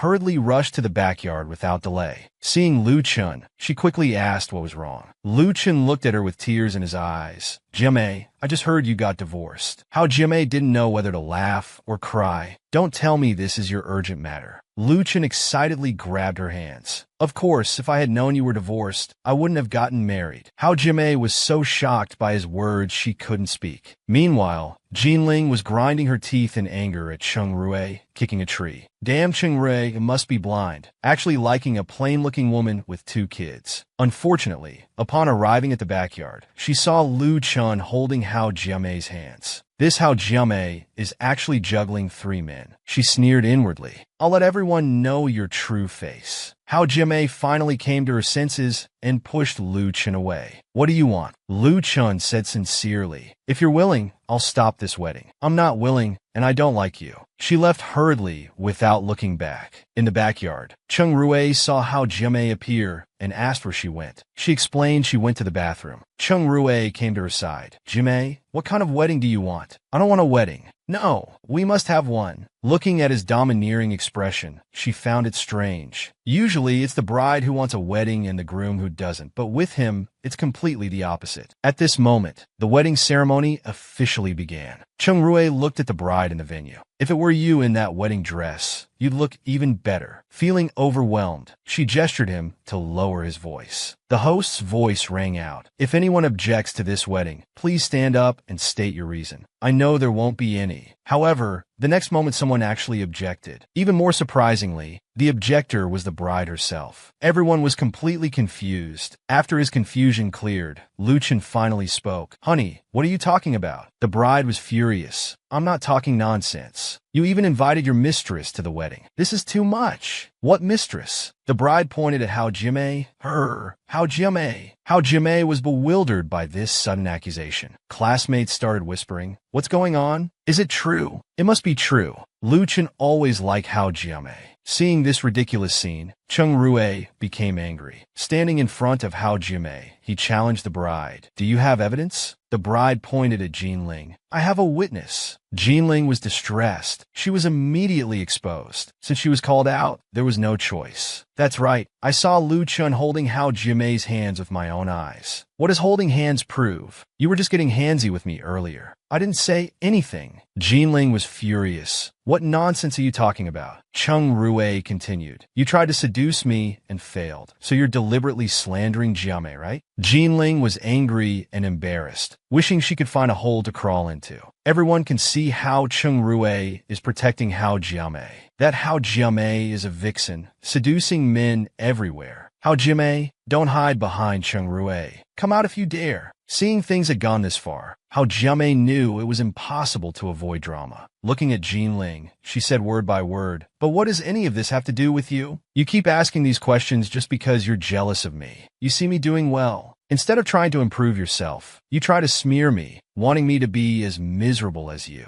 You even try to ruin someone's wedding." These words immediately sparked discussion among classmates. So Jinling just can't stand seeing others happy. Compared to Jinling, I'd rather believe Jiamei. Jinling was always petty. Hearing the discussions, Jinling was near breakdown. She angrily shouted at Hao Jiamei, saying all this won't clear your name. Just admit whether you had an affair or not. Hao Jiamei looked at her and stated righteously, 1. I'm divorced. 2. Lu Chun and I are just classmates. 3. I'm dating Cheng Rui. As she spoke, she leaned into Cheng Rui's embrace. Impossible. You're lying. Lying? Jinling, you think too highly of yourself. I explained all this not for you, but because I don't want to ruin Lu Chen's wedding. Then she looked at Lu Chen. Lu Chen, I have to go. Wish you happiness. Lu Chen waved. After leaving the wedding venue, Hao Jiamei complained of a headache. Cheng Rui hugged her tightly. I'm really happy you publicly acknowledged our relationship. That was because Jinling forced me. You took it seriously? It doesn't matter. I just heard you say I'm your boyfriend. Then he kissed her, preventing further explanation. Just as they were getting carried away, the phone rang. Cheng Rui complained. Who has such bad timing? Hao Jiamei checked her phone and was shocked. It's my mom. I knew she had someone watching us. Looks like she knows now. When Hao Jiamei answered the call, her expression changed, and she hurried back. Just as Hao Jiamei reached the door, her mother's angry shouts came from inside. Get out! I don't have a daughter like you anymore. It turned out Hao Jiaren was pregnant, but the father was already married. In other words, Hao Jiaren had become the other woman. But at this point, beating and scolding were useless. Hao Jiamei helped her sister up. Mom, this isn't entirely Jiaren's fault. Her mother exploded. If not her, then it's my fault? Blame me for not raising my daughter well, letting her get involved with a married man, and getting pregnant. I don't want to see you. Then she went into her room and shut the door. Hao Jiamei looked at Cheng Rui. What should we do? I'm worried about my sister being alone, and she can't go home right now. Cheng Rui blurted out. Why not let her stay across the street? One said he couldn't take it back. That foolish rich boy had exposed himself. Fortunately, Hao Jiamei wasn't in the mood to care about this, so Hao Jiaren was arranged to stay there. Looking at her sister on the bed, she softly comforted her. Stay here for now, so we can look after you. I'll talk to Mom. Hao Jiaren nodded. After settling her sister, she saw something was off with Cheng Rui. Cheng Rui took her hand. Looking at her lovingly, he said, I'm sorry. Seeing Jiaren like this makes me think about how hard it must have been for you, facing everything alone with your children. That's all in the past. I'm very happy now. They held each other tightly. I hope Jiaren can be as happy as I am. At dinner time, when Cheng Rui went to bring dinner to Jiaren, he was shocked the moment he opened the door. Jiaren had somehow found a knife and had cut her veins. She was immediately rushed to the hospital.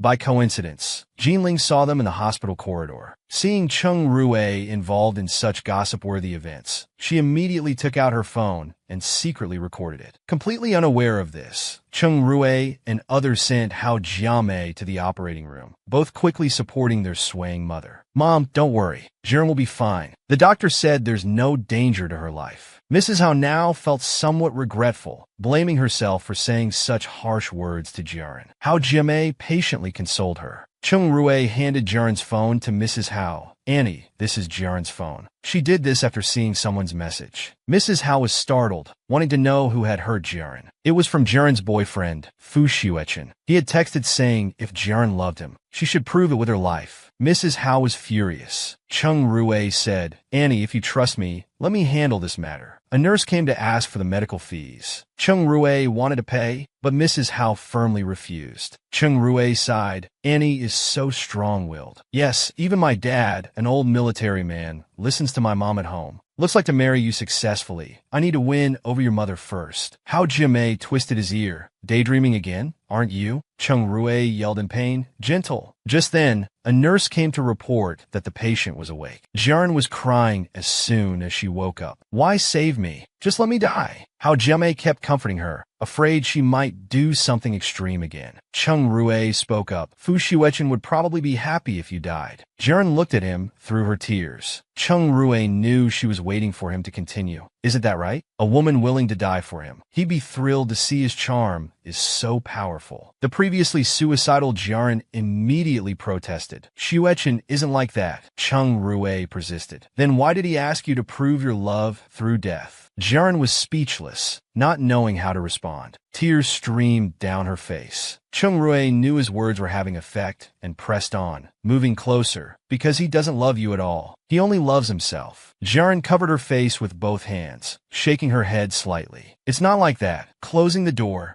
Hao Jiamei frowned. "Will sister understand?" She knew Cheng Rue's words were meant to make her sister give up. Cheng Rue patted her gently. "She will, once she sees Fu Xuechen's true nature. By the way, what are you planning to do about Fu Xuechen that you told Mom about?" "That's a secret." Hao Jiamei pouted slightly.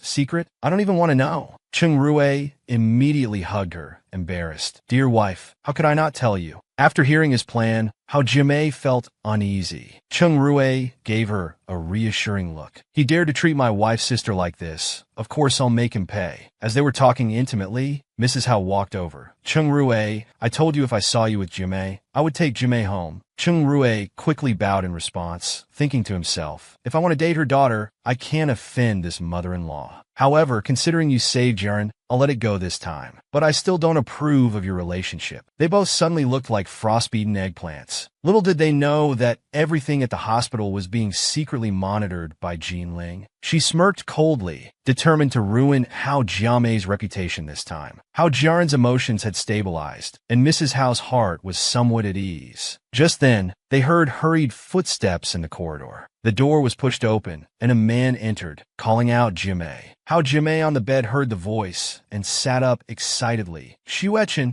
But Fu Xuechen rushed in like a madman, grabbed her, and roared, "Jiren, did you report me to the school?" Jiren strongly denied. "No, I didn't." Cheng Rue grabbed Fu Xuechen from behind and pushed him to the ground. Fu Xuechen angrily said, "What's this got to do with you? Mind your own business." Cheng Rue threw a stack of documents at him. "This is my business. You're committing a crime. Jiren isn't your first victim of suicide instigation. Your actions constitute attempted murder. Get ready for prison." Fu Xuechen picked up the papers and read them carefully. His expression changed dramatically. He quickly knelt before Jiren. "No, I don't want to go to prison." "Jiren, let me explain. I didn't really want you to die. Look, you're fine now." Just as he finished speaking, a loud slap rang out. Hao Jiamei's hand landed squarely on his face. Cheng Rue worriedly grabbed her hand. "Careful, you'll hurt your hand. Let the police handle this scum." Fu Xuechen, knowing he was wrong, didn't dare get angry and continued begging Jiren for forgiveness. Unexpectedly, Mrs. Howe stepped in and kicked the other side of his face. Then she smashed a chair to pieces. After venting her anger, she asked Cheng Rui to drag him out of the room. Hao Jiamei looked at her grieving sister and comforted her. Sister, such a beast isn't worth your tears. Jiren couldn't control her emotions anymore and hugged Jiamei, sobbing, Jiamei, I envy you for having someone who truly loves you. Sister, you'll find someone too. Mrs. Hao was satisfied with how Cheng Rui handled things. The next day, after completing discharge procedures, they were stunned by explosive news upon reaching home. The headline read Sister Rivalry, Suicide Over Man. Cheng Rui immediately called SLI to have the trending topic removed. Hao Jiamei opened one of the videos. The romance between Hao's second daughter and the Mo family's young master once made countless girls envious. But life is like a beautiful robe infested with lice. Hao Jiamei, a mother of two, shamelessly had an affair with Yongxing CEO. Moreover, Yongxing CEO Cheng Rui was Hao Jiamei's sister's fiancé copyright. In other words, she had an affair with her future brother-in-law. After this double betrayal, Hao Jiren attempted suicide. Hao Jiren would rather be alienated than part with her lover, Cheng Rui.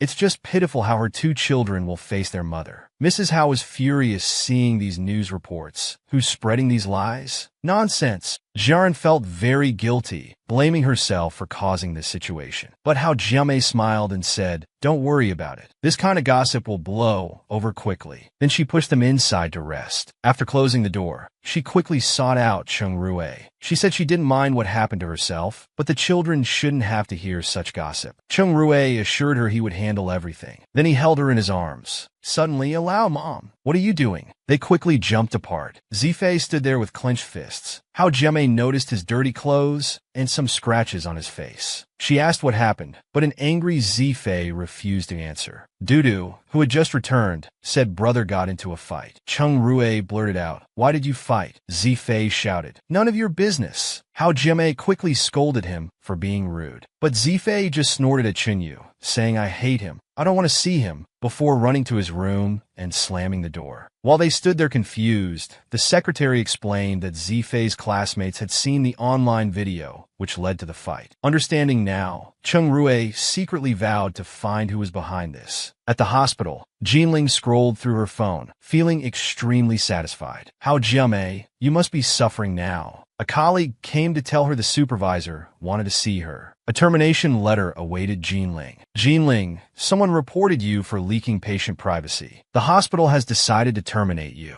Please hand over your work in the next few days. Jinling protested. Boss, I didn't do it. Someone must be framing me. Frame you? They traced the IP address and have surveillance footage from our hospital. They're planning to sue you. Better prepare yourself. Finally, Jinling left the hospital, walking dejectedly. A figure appeared before her. It was Cheng Rui. Why are you alone? Where's Hao Jiamei? Cheng Rui turned slightly, saying coldly, I'll handle ugly matters myself. Jiamei doesn't need to see this. Jinling snapped. Why does Hao Jiamei have so many people who love her? Because she's Hao Jiamei. She's not vicious like you. I can't fight against rich people like you. You've already removed the trending topic and deleted the posts. Why do you have to make me lose my job too? Cheng Rui laughed at her words. Don't you understand your mistakes? This is just the beginning. You'll find it very hard to get work from now on. All your evil deeds from childhood will be exposed online for netizens to judge. You'll feel the world's malice. Jinling's body trembled, and her belongings clattered to the ground. She collapsed onto the ground, full of regret. Hao Jiamei called out to Zifei again, come out for dinner, but the door remained closed. The nanny told Cheng Rui that Zifei hadn't eaten all day. Hearing the online issue was resolved brought some peace. But now Zifei's resistance was concerning. Cheng Rui also felt quite troubled. After Hao Jiamei's patient calling, the door finally opened slightly, revealing Zifei's head. I'm going on a hunger strike. Hao Jiamei said temptingly, you'll get very hungry, you know. I made your favorite sweet and sour ribs. Hearing this, Dudu ran out excitedly. Sweet and sour ribs? Where? I love sweet and sour ribs. Zifei gritted his teeth in anger, but thinking of his manly pride, he turned his head away. I'm not like Dudu, that little foodie. I can endure it. Hao Jiamei smiled at him. Then can you tell Mom why you're on a hunger strike? I want Uncle Cheng to move out. Until he moves out, I won't eat. Dad's not coming home because he's here. I want Dad. Chung Rui broke into a cold sweat behind them. Hao Jiamei said in a slightly scolding tone, Zifei, you can't threaten people like this. But despite Hao Jiamei's gentle persuasion, Zifei wouldn't listen, constantly asking for his dad. Chung Rui stepped forward and said, I should leave.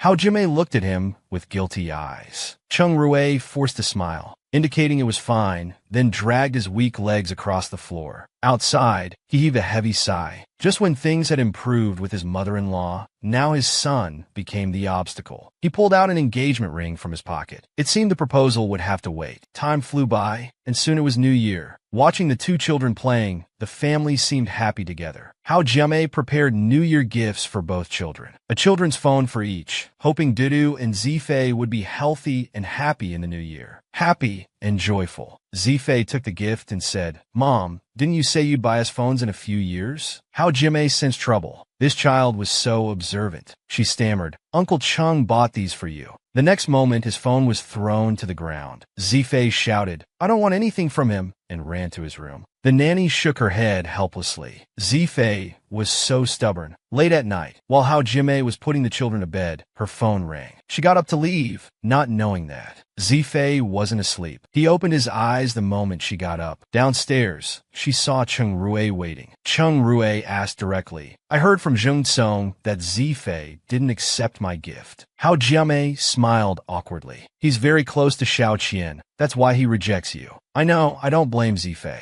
I think if Zifei knew that I was his... Before he could finish, Hao Jiamei stopped him. No, I know Zifei. This will only upset him more. Chung Rui sighed resignedly. I'll listen to you. He suddenly looked up. I have a gift for you too. He opened a gift box containing a sparkling heart-shaped necklace. Watching Chung Rui put the necklace on her, Hao Jiamei felt warmth in her heart. This man was so good to her. Then she turned and told him she had a gift for him too. The next moment, she kissed him. They embraced each other. Zifei is young. We need to comfort him slowly. I'll do as you say. Zifei saw everything from his hiding place. His clenched fists trembled. The next day, when Hao Jiamei came to wake the children up as she opened the door, she was shocked. Only Dudu was in bed. Zifei was nowhere to be seen. After searching every corner of the house without finding him, she hurriedly called Chung Rui. Chung Rui rushed over immediately, asking what happened. Hao Jiamei handed over a note while crying. Zifei ran away. This is what he left. Chung Rui read it. I'm leaving. Only children need comforting, but I'm not a child. Chung Rui said, could he have overheard our conversation last night? It must be that. Chung Rui, what should we do? I can't let Zifei get hurt. Chung Rui quickly consoled her. Stay calm. The urgent matter now is finding Zifei.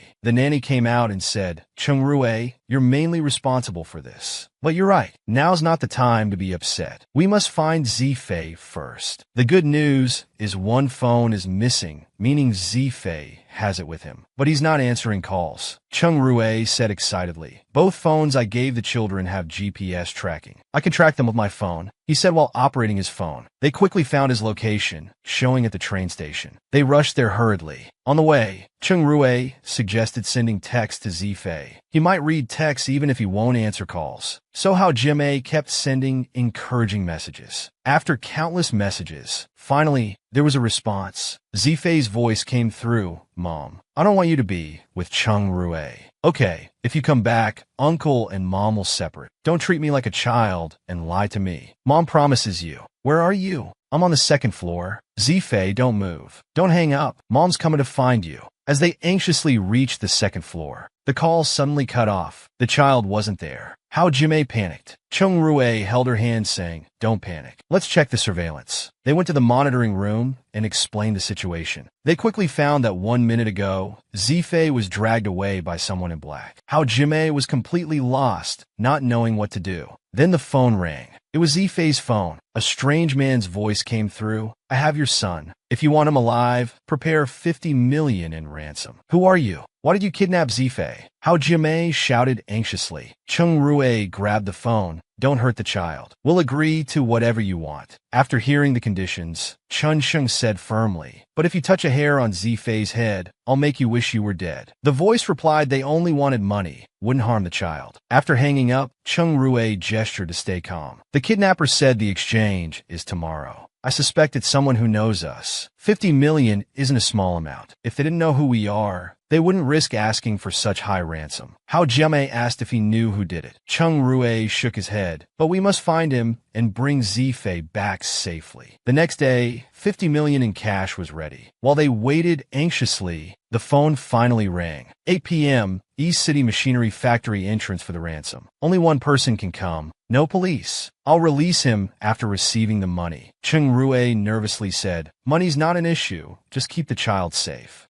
As expected of a big CEO, throwing money around. Seems I asked for too little. At Cheng Rui's request, they heard Zifei's voice, which finally put them at ease. Cheng Rui comforted Jiamei, asked her to wait at home while he delivered the ransom. Said the kidnappers only wanted money. Once they got it, the child would be safe. Watching Cheng Rui leave, Hao Jiamei said tearfully, Cheng Rui, I regret it. If I hadn't left with Dudu and Zifei back then, we would have had 5 more years together. Cheng Rui smiled at her. Why do you sound like we're saying goodbye forever? Don't worry, Zifei will return. One day he'll accept me too. I am confident. Hao Jiamei nodded repeatedly. I believe that day will come too, but her heart felt cold. Would she even live to see it? Just earlier, she received a call. The person was aggressive, wanting not just money, but her life too. Zifei's safety depended on whether she was willing to die. Right after Cheng Rui left, Hao Jiamei followed suit. Following the instructions from the phone call,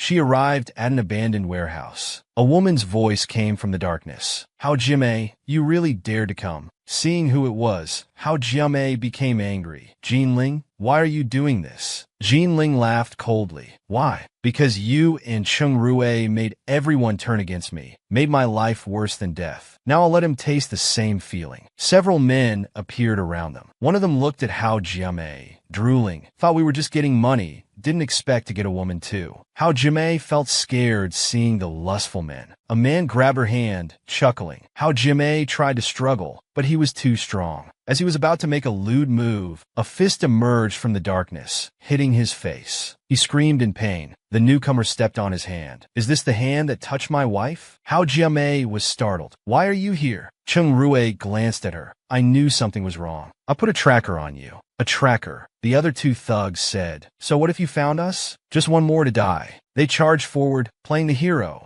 The next moment they clashed. After a series of punches and kicks, the 2 lay on the ground, barely breathing. Jinling, seeing this, shouted anxiously, we had a deal. Get the money and release him. Don't blame us for killing him. Cheng Rui said, 50 million is in the car outside. Get it yourself. Another 50 million Zheng Song has taken to East City Machinery Factory. Is 100 million enough? Jinling was overjoyed. Her goal of 100 million was achieved. The men on the ground struggled up painfully, willing to resolve things peacefully. No one wanted to fight anymore. However, Jinling, even after getting the money, still held Zifei as a threat. Cheng Rui was angry. I've given you the money. What else do you want? Jinling's face twisted. What do I want? I want everything. I want money. I want you all to like me. Are you all blind? Why do you ignore me? Everyone swarms around Hao Jiamei like flies. At this point, Zifei began crying in fear. Seeing Hao Jiamei's anxious state, Jinling felt satisfied. If you want to save your son so badly, jump from here. She pointed downstairs. Hao Jiamei agreed without hesitation. Cheng Rui grabbed her. No. Jinling always goes back on her word. Even if you jump, she probably won't release Zifei.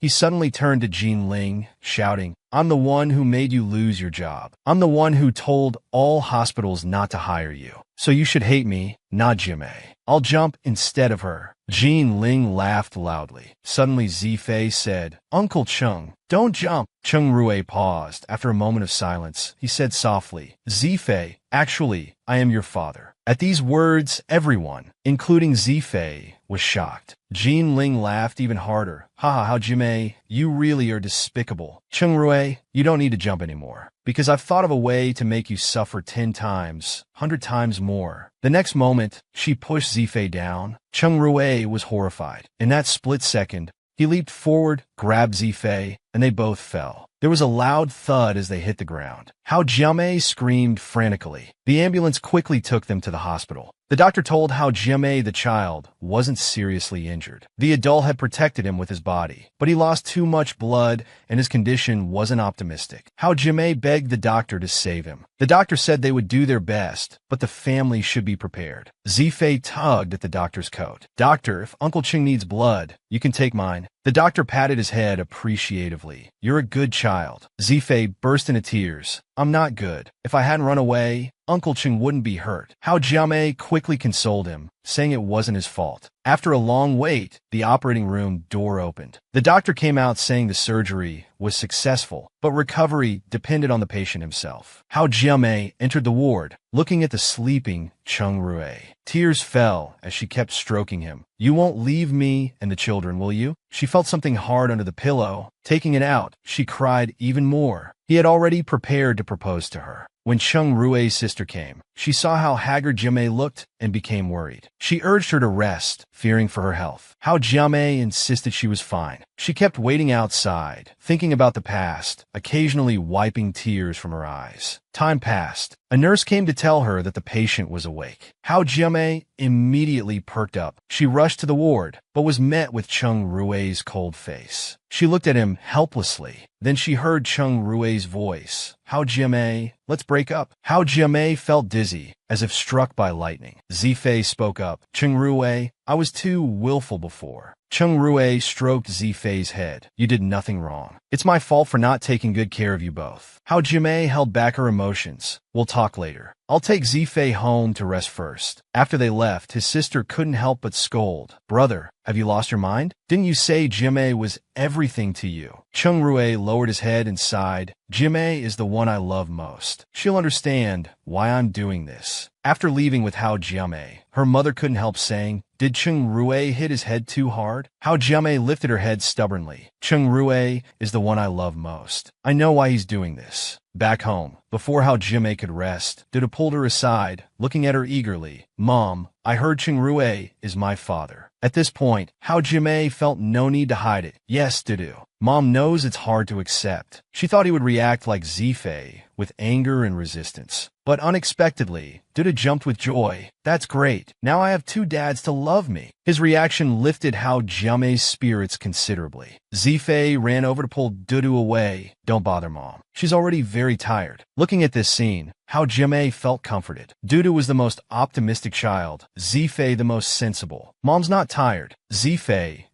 Mom has something to tell you about your father." So under the children's anticipation, she recounted the past events. After finishing, How Jiamei took a deep breath. "That's how it is." Dudu opened his eyes wide and asked, "So Uncle Cheng became my dad, and Dadamo became my uncle?" Zifei said, "After all Uncle Cheng and Mom went through, why does he want to break up now?" How Jiamei didn't answer their questions, just saying she was tired. "I'll sleep for a while." Watching Mom enter her room, Dudu felt upset. If Dad and Mom's separate, I won't have any dad at all? Zifei pulled him close, saying, "Then let's find a way to get Mom and Dad back together." That night, Dudu went to Mom's bedside, saying he was hungry and wanted to eat out. How Jiamei agreed. Dudu secretly rejoiced. Step one of the plan succeeded. How Jiamei found it strange when Dudu, who said he wanted to eat here, suddenly disappeared. While she was searching, she saw Cheng Rui standing ahead. She asked why he was here. Cheng Rui said Zifei invited him, and she was brought here by the two children. She immediately realized they were trying to matchmake them. The two children hiding nearby clenched their fists. Step 2 succeeded. Cheng Rui couldn't hold back anymore, pulling Jiamei into his arms. "Jiamei, I won't let anyone hurt you, including myself. Zifei got hurt, and that hurt you. So I was afraid of hurting you again." Suddenly, Zifei ran out from hiding. "I wasn't hurt. Don't blame that on me." How Jiamei, wiping her tears, said, "I'm not afraid of getting hurt because I know you'll protect me." "Really, Jiamei? I will protect you forever. I love you."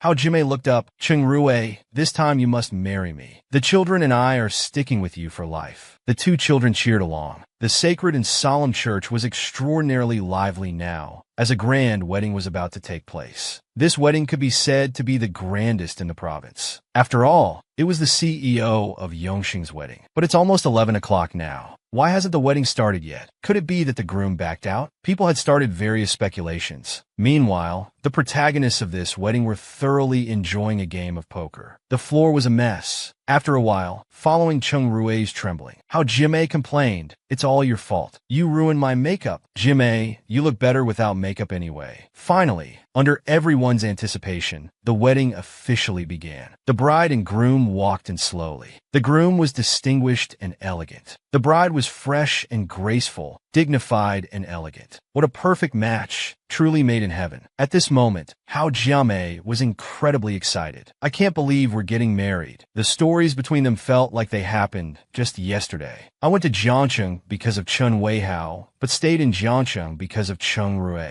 In Jiangcheng, I spent the happiest time of my life. After all the twists and turns, we'll definitely meet our destined one. He is my soulmate, my children's father. My happiness came neither too early nor too late." Cheng Rue looked at her lovingly. "In every future I can imagine, you are there." Hao Jimei nodded with tears in her eyes. Under the priest's solemn voice, the two embraced tightly. From then on, they lived happily ever after.